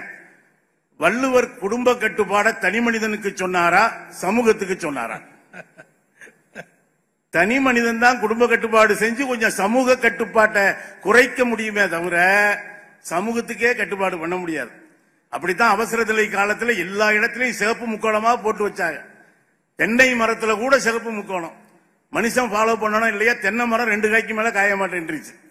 நாம் இருவர் நமக்கு இருவர் அப்படின்னு யோசித்து பார்த்தால் நடுவர் அவர்களே, இங்க அண்ணன் சண்முக வடிவேல் அவர்கள் சொன்னார்கள், முதல் குறளை பார்த்தீர்களா? அகர முதல எழுத்தெல்லாம் என்று சமூகத்துக்குத்தானே சொன்னார். கடைசி குறளையும் பாருங்க அண்ணே. ஊடுதல் காமத்திற்கு இன்பம் அதன்பின் கூடி முயங்க பெரின் என்று சமூகத்துக்காக சொல்லவில்லை, ஆண் பெண் உறவுக்காகத்தான் சொல்லிவிட்டு போயிருக்கிறான். இங்கே சகோதரி கேட்கிற பொழுது வள்ளுவன் தன்னை உலகினுக்கே தந்து என்று மகாகவி பாரதி சொல்லவில்லையா? வள்ளுவன் 2 அதிகாரத்தோடு நிறுத்தி இருந்தால் நானும் கூட உங்கள் அணியில சேர்ந்திருப்பேன். ஆனால் முழுக்க முழுக்க இன்பத்துப்பால் என்பது முழுக்க முழுக்க மனித உறவுகள் சார்ந்தது. இங்கே சொர்க்கம் வீடு என்கிற அதிகாரமே கிடையாதுங்க. அதுவரை சொன்னேன். நான் கேட்கிறேன் இங்க இருக்கிற எல்லாருக்கும், உலகத்தில எந்த நீதி இலக்கியமாவது பொய் சொல்லுன்னு சொல்லியிருக்காங்க? பொய் சொல்லு அப்படின்னு எந்த அற இலக்கியமாவது சொல்லியிருக்கா? நம்ம தாத்தன் வள்ளுவன் தாங்க துணிஞ்சு சொன்னான், பொய் சொல்றான், அதனால நன்மை கிடைக்குமே. ஆனால் கொஞ்சம் தாமதமா வீட்டுக்கு வர்றோம்னு வைங்க, எவ்வளவு பொய் சொல்றோம் வீட்டுல. உள்ள அம்மாட்ட கேட்கிறேன், அம்மா ஒரு கதை சொல்லு. அதுக்கு அம்மா சொல்லுது, இரு லேட்டா வர்றவங்க அப்பா கதை சொல்லுவாரு. அதை விட சிறந்த கதையை யாரும் சொல்ல முடியாது. இந்த பொய்யினால ஏதாவது ஆபத்து இருக்கா, இடையூறு இருக்கா? தினம் ஒரு புது கதை சொல்வாரு. சமூகத்துக்காகத்தான் பேசி இருக்கிறான். ஆனால் வள்ளுவம் என்பது ஒரு 1.25 அடி. அந்த வாமனனுக்கு கூட 3 அடி தேவைப்பட்டது. ஆனால் நம்முடைய வள்ளுவன் தனி மனிதன் நான் விட்டு வைக்கிற ஒரு கால் அடியில் கால் வைத்து உலகத்தை அளக்க வேண்டும் என்பதற்காகத்தான் இந்த கடலிலே நின்று கொண்டிருக்கிறார். அதன் மூலமாக நீங்கள் கூட சொன்னீர்கள், வடக்கையும் தெற்கையும் இணைத்து விட்டார்கள் என்று. வடக்கினுடைய எல்லை காஷ்மீர், அதை பிரித்துக் கொண்டிருக்கிறார்கள் மாநிலத்தை யூனியன் பிரதேசமாக. ஆனால் தெற்கு எப்பொழுதுமே இணைத்துக் கொண்டுதான் இருக்கும் என்பதைத்தான் விவேகானந்தர் பாறையையும் வள்ளுவர் சிலையையும் இணைத்திருப்பதன் மூலம் தெற்கு யாதும் ஊரே யாவரும் கேளீர் என்று எல்லோரையும் இணைப்பதைத்தான் தெற்கு செய்கிறது. உண்மையிலேயே ஒரு 1/4 நூற்றாண்டு காலம் இந்த சிலை நிற்கிறது என்றால் உலகம் முழுவதும் என்கிற ஆழி பேரலை என்கிற சுனாமி எல்லாவற்றையும் அடித்துக் கொண்டு போனது. ஆனால் இந்த வள்ளுவனுடைய சிலையை மட்டும்தான் படித்துவிட்டு போனது என்பதுதான். 6 மாதங்களுக்குள்ளேயே விழுந்து விடுகிற சிலைகளுக்கு மத்தியிலே இன்னும் பல 100 ஆண்டு காலம் இந்த சிலை நிற்கும், திருக்குறளை பேசும் என்று சொல்லி குரல் பெரிதும் பேசுவது தனி மனிதனை நோக்கித்தான். யாகாவாராயினும் நாகாக்க காவாக்கால் சோகாப்பர் சொல்லிழுக்கப்பட்டு என்பதெல்லாம் தனி மனிதர்களுக்காக சொல்லப்பட்டதுதான் என்பதை நீங்கள் உணர்ந்து நல்ல தீர்ப்பை சமூகம் வழங்க வேண்டும் என்று கேட்டு என் வார்த்தையை நிறைவு செய்கிறேன். நன்றி, வணக்கம். நுட்பமான பல செய்திகளை சொன்னார். அழகான கவிஞர் அவர். எல்லா பாலும் கெட்டு போகுது, ஆனா இந்த முப்பால் மட்டும் தானும் கெடுவதில்லை, தன்னில் சேர்ந்தாரையும் கெட விடுவதில்லை அப்படின்னு அந்த முப்பாலுக்கு ஒரு தனித்த சிறப்பை எடுத்து சொன்னார். நுட்பமான ஒரு கேள்வி கேட்டார். காமத்துப்பால் நீங்க படிச்சு பார்த்தா அது தனி மனிதனுக்கு உரியதுதான். சமூகத்துக்கேவா காமத்துப்பாலை பாடமா நடத்திக்கிட்டு இருக்க முடியும்? அதனால தனி மனிதனுக்காக சொல்லப்பட்டது அப்படிங்கிற அந்த பகுதியெல்லாம் எடுத்து சொன்னார். நிறைவாக மிகச்சிறந்த பட்டிமன்ற பேச்சாளரும் மிகச்சிறந்த ஊடகங்களில் தனிப்புகழ் பெற்றவருமாகிய அருமை சகோதரர் பட்டிமன்றம் ராஜா அவர்கள் இப்போது உரையாற்ற வருகிறார்கள். வாங்க. பட்டிமன்ற நடுவர் எங்கள் மரியாதைக்குரிய சொல்வேந்தர் ஐயா அவர்களே, தன்னிகரற்ற தமிழக தலைவர் மாண்புமிகு முதல்வர் ஐயா அவர்களே, துணை முதல்வர் உள்ளிட்ட மற்ற அமைச்சர் பெருமக்களே, பெருந்திரளாக வந்து அமர்ந்து பொறுமையோடு கேட்டுக்கொண்டிருக்கக்கூடிய தமிழ் சொந்தங்களே, உங்கள் அத்தனை பேருக்கும் என்னுடைய அன்பான வணக்கத்தை முதலில் தெரிவித்துக் கொள்கிறேன். ரொம்ப நேரம் கைதட்டாம ஒரு அவை இருக்கும்னா நம்ம அவைதான். முதல்ல இப்ப பேசி முடித்த நம்ம நண்பர் ராமலிங்கம் ஐயா அவர்கள் சொன்னார், முடிக்கும் போது சொன்னார், நடுவர் ஐயா கவனிச்சிருப்பீங்க, திருவள்ளுவர் சமூகத்துக்கு தான் சொன்னார் அப்படின்னாரு. தன்னை அறியாம கொடுக்கிற ஒப்புதல் வாக்குமூலம் அவர் தான் சொன்னார். அத அப்புறம் நெருப்பினில் துஞ்சலும் ஆகும் நிரப்பினுள் யாதொன்றும் கண்பாடு அறிந்துன்னு ஒரு குறளை அவர் நினைவுபடுத்தினார். அதனாலதான் முதல்வர் அவர்கள் காலையில பசியோடு வருகிற பிள்ளைகளுக்கு உணவு தருகிறார் அப்படின்னு. இது தனி மனிதனுக்கு சொன்னதா, சமூகத்துக்கு சொன்னதா? அரசாக ஒரு பிள்ளைகள் பசியோடு இருக்க வேண்டாம் என்ற அரசாங்கம் தான் இதை செய்திருக்கிறது என்றால், வள்ளுவர் சொன்னதை அரசு வாங்கி இருக்கிறது, அதனால் தமிழ் சமூகம் பயன்படுகிறது என்றால் சமூகத்துக்கு சொன்னது தானே அது. அப்புறம் சொன்னார், 2000 ஆண்டுகளாக தமிழ் சமூகம் கெட்டு போகாமல் இருக்கிறது. அப்படின்னா அதுவே சமூகம் பெற்றதுதான் அது. சார், இவ்வளவு பெரிய சிலையை இங்க வச்சிருக்கிறோமே, இங்க வருகிறவர்கள் தமிழர்கள் மட்டுமா வருகிறார்கள்? வேறு மாநிலத்தவர் வருகிறார்கள், வேறு நாட்டவர் வருகிறார்கள். வருகிற அத்தனை பேருக்கும் இவர் யார் என்று அடையாளம் காட்டுவதற்காக முத்தமிழ் அறிஞர் கலைஞர் அதை நிறுவி இருக்கிறார் என்றால், மொழி கடந்து இனங்கடந்து எங்கோ போகிறது தமிழ். வள்ளுவம் என்றால் இது சமூகத்துக்கு நன்மை செய்ய வேண்டும் என்பதற்காகத்தான். அதனாலதான் திருக்குறளை உலக பொதுமறைன்னு சொன்னாங்க. தனி மனிதருக்கான அல்ல, உத்தர வேதம். நாங்க ஏகப்பட்ட உரைகள் வந்திருக்கு. கலைஞர் அவர்கள் திருக்குறளுக்கு உரையும் எழுதியிருக்கிறார், குறளோவையும் எழுதியிருக்கிறார். அதைத்தான் இந்த மேடையில வாங்கி இருக்கிறோம். இத்தனை பெரிய ராஜாராமையா ஒரு விஷயம் சொன்னார். வந்த உடனே ஒரு இளைஞன் வந்து அந்த மேடையில இருந்தாரா, எண்ணிய எண்ணியாங்கு எய்து பண்ற குறளை கலைஞர் அவர்கள் சொன்னார் அப்படின்னு. அது கலைஞர் அவர்களின் பெருந்தன்மை. இறைமாட்சியில ஒரு குறள் உண்டு, காட்சிக்கு எளியன் கடுஞ்சொல்லன் அல்லனேல் மீக்கூறும் மன்னன் நிலம். ஒரு அரசன் காட்சிக்கு எளியவனாக கடும் சொற்கள் சொல்லாதவனாக இருந்தால் அவனால் அந்த சமூகம் முன்னேறும், நாடு முன்னேறும். இதற்கு இலக்கணமாக வாழ்ந்த தலைவர் கலைஞர் அவர்களால் தான் எங்கோ நிற்கிற இளைஞனை அழைத்து அவன் சிந்தனைக்கும் ஒரு குரலை தர முடிந்தது என்றால் இதுதான் சமூகம் செய்த சாதனை. அது சொன்னா அப்புறம் NSK அவர்கள் நடிப்பு அந்த கதையை சொன்னார் ராஜாராம் ஐயா. அவர் தெரிஞ்சுக்கிட்டே கொடுத்தாருன்னு. இரவு இரவச்சம்னு 2 அதிகாரம் இருக்கு திருக்குறள்ல. ஒன்று எல்லாருமே அந்த குறளை சொன்னாங்க, இறந்தும் உயிர் வாழ்தல் வேண்டின் பறந்து கெடுக உலகு ஏற்றியான்னு. ஆனா பிச்சை எடுக்கிறது கூட நல்லதுன்னு திருவள்ளுவர் ஒரு குறள் சொல்லியிருக்கிறார். இரத்தலும் ஈதலே போலும் கரத்தல் கனவிலும் தேற்றாதார் மாத்து. இந்த குறளுக்கு அர்த்தம் பிச்சை எடுக்கிறது கூட பிறருக்கு கொடுப்பதை போல. எப்ப தெரியுமா? தன்னிடம் இருப்பதை எவன் மறைக்காமல் கொடுக்கிறானோ அவனிடம் பிச்சை எடுப்பது கூட பிறருக்கு கொடுப்பதை போல என்று திருவள்ளுவர் சொல்கிறார் என்றால் அந்த சிந்தனை உள்ளவர் NSK. அதனால்தான் அந்த இடத்திலே அந்த பெரிய சாதனை நடந்தது. இது எல்லாத்த விடங்க, ஒரு முதல்வர் இந்த மேடைக்கு வந்த உடனேயே அங்க உட்கார்ந்துட்டு ஒன்னு கவனிச்சார். இங்க நின்னு பேசும்போது சுகிசிவா ஐயா பேசும்போது முகம் தெரியல. அதனால அங்க இருந்த ஒருத்தரை அழைத்து இங்க இருந்த பூக்களை எல்லாம் அகற்ற சொன்னார். ஒரு முதல்வர் ஒரு மேடையில நின்னு பேசுவதை கூட கூர்ந்து கவனித்து வந்த உடனேயே ஒரு செயலை செய்தார் என்றால் இப்படிப்பட்ட அரசர்கள் இருக்க வேண்டும். இதுதான் இறைமாட்சி. இறைமாட்சி இங்க பொருட்பாலில் இருக்கிற ஏகப்பட்ட அதிகாரங்களை தூக்கிக்கிட்டு இதெல்லாம் அரசனுக்கு சொன்னது. பாவம் தம்பி மோகன சுந்தரம் அவர் வீட்டுல ரொம்ப சிரமப்படுறாரு. அவர் மட்டும்தான் சிரமப்படுறாருன்னு அவர் நம்பி சொல்றாரு. எல்லாரும் அதே நிலைமையில தான் இருக்கும்ன்றத மறந்துட்டு சொல்றாரு. அது மட்டும் இல்ல, அவர் ஒண்ணு சொன்னாரு, இந்த குடும்ப கட்டுப்பாடு பத்தி சொன்னாங்க. இப்போ குடும்ப கட்டுப்பாடு தனி மனிதனுக்கு தானே சொன்னதுன்னு.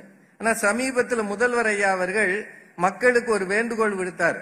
கொஞ்சம் பிள்ளைகளை அதிகமா வச்சிருங்க, இல்லாட்டி நம்ம ஊர்ல தொகுதி குறைஞ்சு போயிடும் சொன்னாரே இல்லையா? அப்படின்னா இது குழந்தை பெறுவது பெறாமல் இருப்பது தனி மனிதன் தான். ஆனா ஒரு சமூகத்துக்கு ஒரு அரசுக்கு கடமை இருக்கிறது. நம்ம ஊர்ல இருக்கிற 39 பார்லிமெண்ட் தொகுதி குறைஞ்சிடக்கூடாதுன்றதுனால முடிஞ்ச அளவு பிள்ளைகளும் பெத்துக்கன்னு ஒரு அரசாங்கம் சொல்ல வேண்டி இருக்கிறது என்றால் சமூக சிந்தனை தான் அங்கே நிக்கிறது. அது மட்டும் இல்ல, இங்க நீங்க சொல்லும் போது தனி ஒரு மனிதன் திருந்தி விட்டால் சிறைச்சாலைகள் தேவையில்லைன்னு ஒரு சினிமா பாட்டு இருக்கு. அந்த பாட்டை நீங்க கவனிச்சு பாத்தீங்கன்னா ஏற்கனவே திருவள்ளுவர் சொல்லியிருக்கிறார், இழைதாக முள்மரம் கொல்க களையுனர் கை கொல்லும் காழ்த்த இடத்து. இது அரசனுக்கு சொன்னது. புலவர்கள் தனி மனிதனை பாடி பெருமைப்படுத்திய காலத்துல தனி மனிதரை பாடாமல் மன்னரை பாடாமல் ஒரு புலவர் பாடி இருக்கிறார் என்றால் அவர்தான் திருவள்ளுவர். தனி மனிதனை பாடல, சமூகத்துக்காக பாடினார்.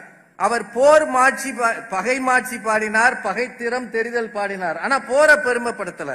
இந்த சமூகத்தை எப்படி வழிநடத்த வேண்டும் என்பதற்காக சொன்னார். ஒரு குறள் ஞாபகம் வச்சுங்க, இருமண பெண்டிரும் கள்ளும் கவரும் திருநீக்கப்பட்ட. இருமண பெண்டிர் கல் கவரு, கவருனா சூது. இது தனி மனித விருப்பம். இந்த விருப்பத்துக்கு எதிராக திருவள்ளுவர் சொல்கிறார், வரைவின் மகரில் சொல்றார்.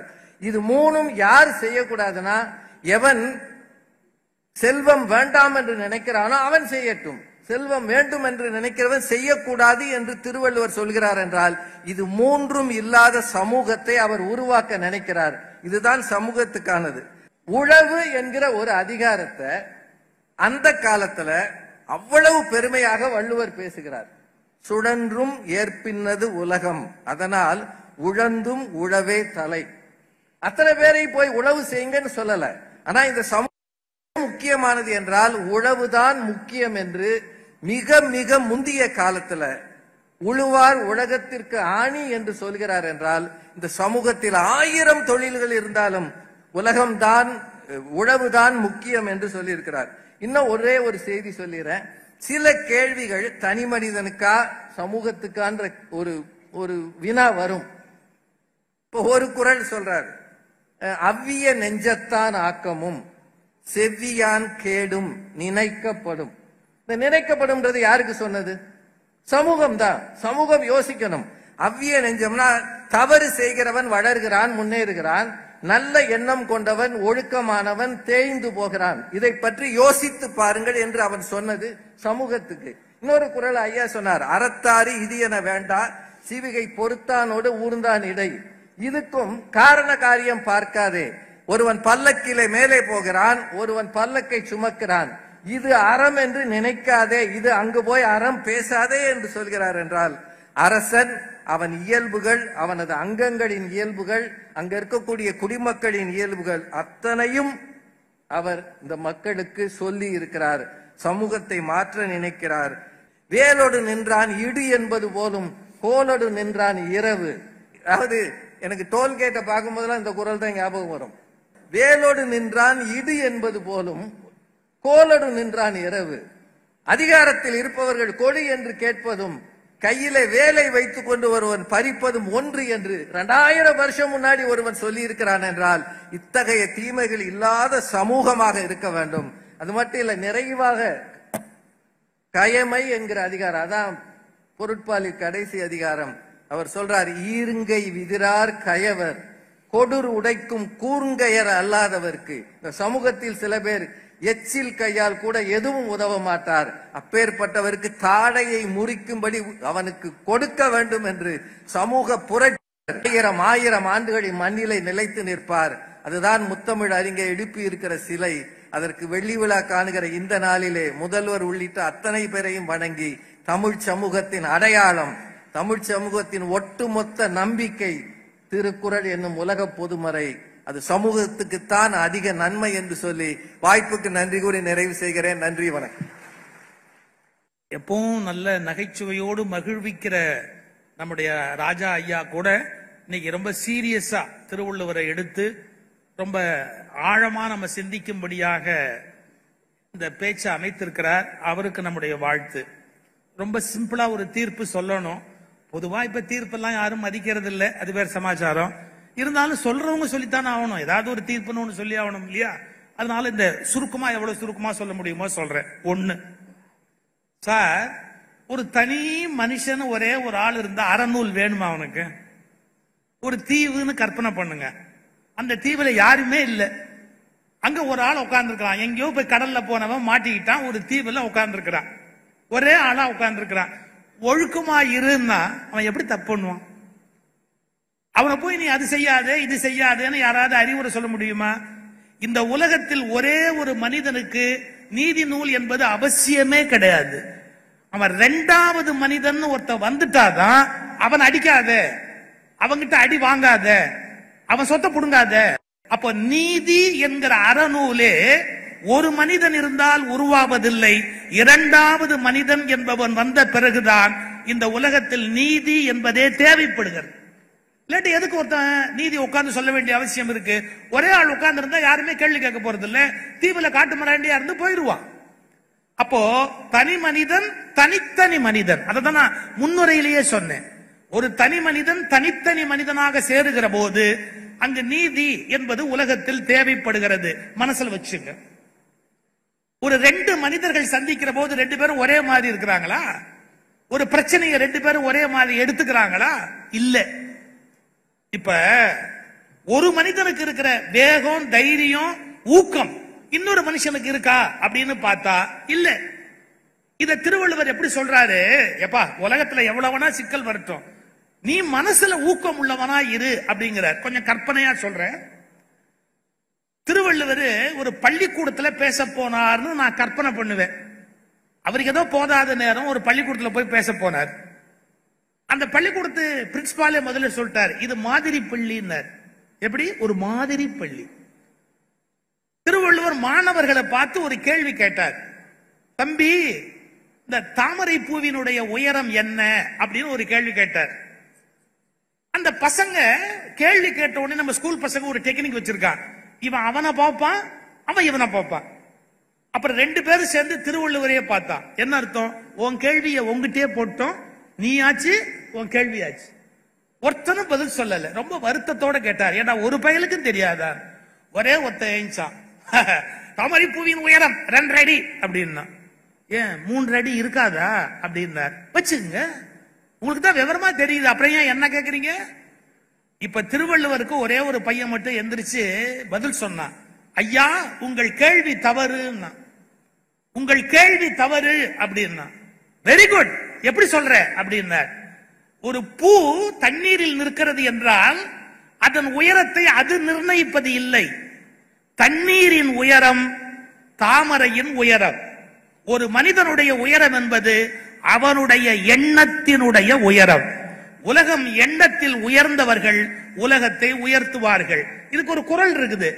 வெள்ளத்தனைய மலர் நீட்டம், வெள்ளத்து அணைய மலர் நீட்டம், மாந்தர்தம் உள்ளத்து அணையது உயர்வு.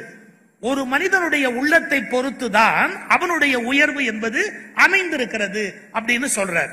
மனுஷன் ஏன் உயிர் வாழ்றான்னா பல பொய்களால் தான் உயிர் வாழ்கிறான். அவன் மனதில் வைத்திருக்கிற பலவித செய்திகள் பொய். அவன் நீண்ட காலம் சேகரித்து வைத்திருக்கிற விஷயங்கள் பொய். அவனுக்கு சொல்லிக் கொடுக்கப்பட்ட பல அறங்கள் பொய். அவனுக்கு போதிக்கப்பட்ட நீதிகளில் பல பொய்.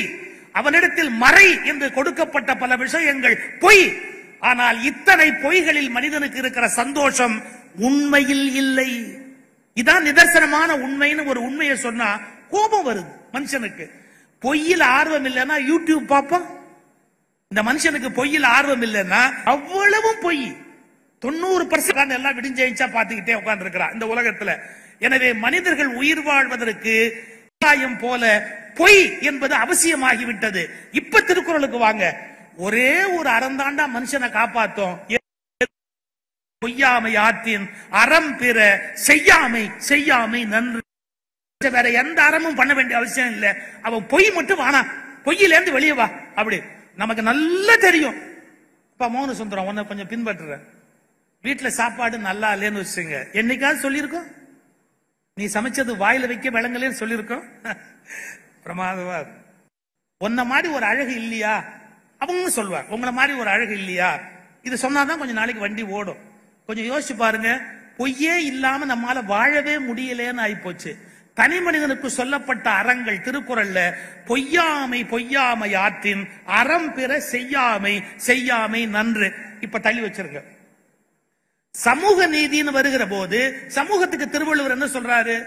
இந்த உலகத்தின் பிற மறைகள் உயர்வு தாழ்வுகளை கற்பித்துக் கொண்டிருந்த போது இவன் உயர்ந்தவன் இவன் தாழ்ந்தவன் என்று சொன்ன போது, இந்த உலகத்துல யாருமே தாழ்ந்தவன் கிடையாதுடா, எல்லாரும் சமமானவங்கடா, எல்லாருக்கும் தனித்தனியா ஒரு கிஃப்ட் கொடுக்கப்பட்டிருக்கு, அவங்கிட்ட என்ன கிஃப்ட் இருக்குன்னு உனக்கு தெரியாது. ஒரு உதாரணம் சொல்லிட்டுங்களா? இந்த ரொம்ப படிச்ச சில பேருக்கு நிறைய திமிரு இருக்கும். இவெல்லாம் என்ன ஒண்ணும் படிக்காதவன், ஒரு மண்ணு தெரியாதவன் அப்படின்னு நினைச்சுக்கிட்டு இருப்பான். ரொம்ப படிச்சவன் ஒண்ணு இல்ல, 100 ஆடு மேய்க்கிறவர்கிட்ட போய் பேசி பாருங்க. 100 ஆடு மேய்க்கிறாரு பாருங்க, அவர்கிட்ட போய் பேசி பாருங்க. இவ்வளவு படிச்சவங்க நீங்க இங்க இருக்கிறீங்களே, 100 ஆட்டுல ஒரு ஆடு காணாம போச்சுன்னா எந்த ஆடுன்னு உங்களால கண்டுபிடிக்க முடியுமா? ஆடு மேய்க்கிறவர்கிட்ட போங்க, 100 ஆட்டுல கொம்பன் மூக்கன் ஒவ்வொன்றுக்கு ஒரு பேர் வச்சிருப்பான். எந்த ஆடு காணும்னு கரெக்டா சொல்லுவான்.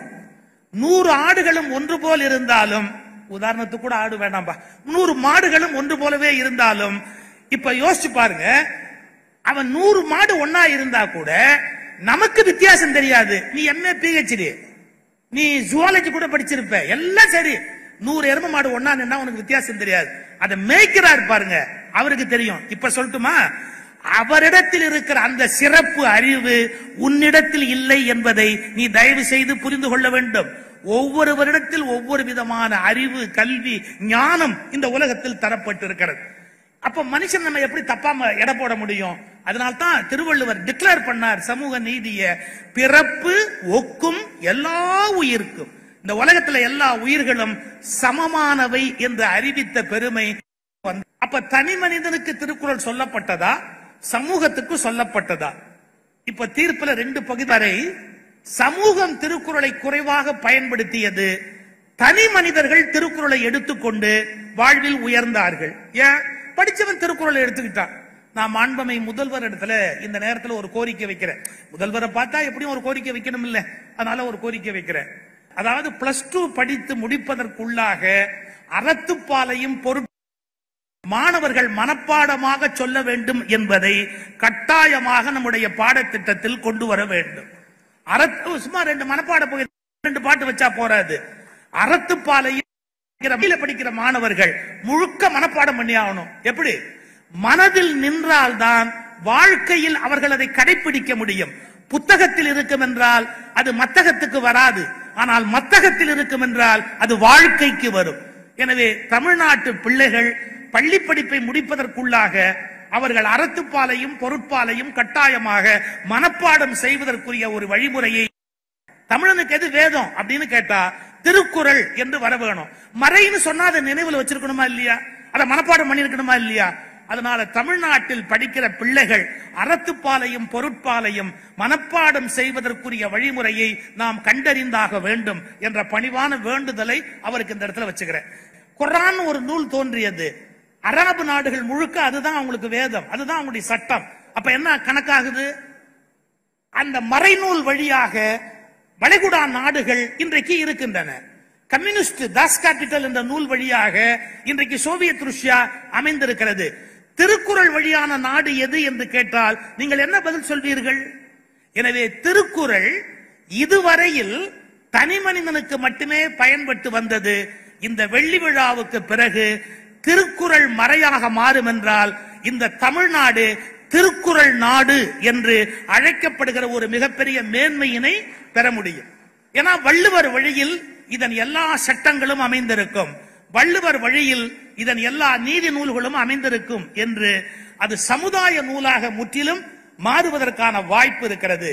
எனவே இதுவரையில் திருக்குறளுக்கு அதிக நன்மை பெற்றது தனி மனிதன். இந்த விழாவில் இருந்து அதிக நன்மை பெற வேண்டியது சமூகம் என்பதை நினைவூட்டி வாய்ப்பளித்தமைக்கும் நன்றி.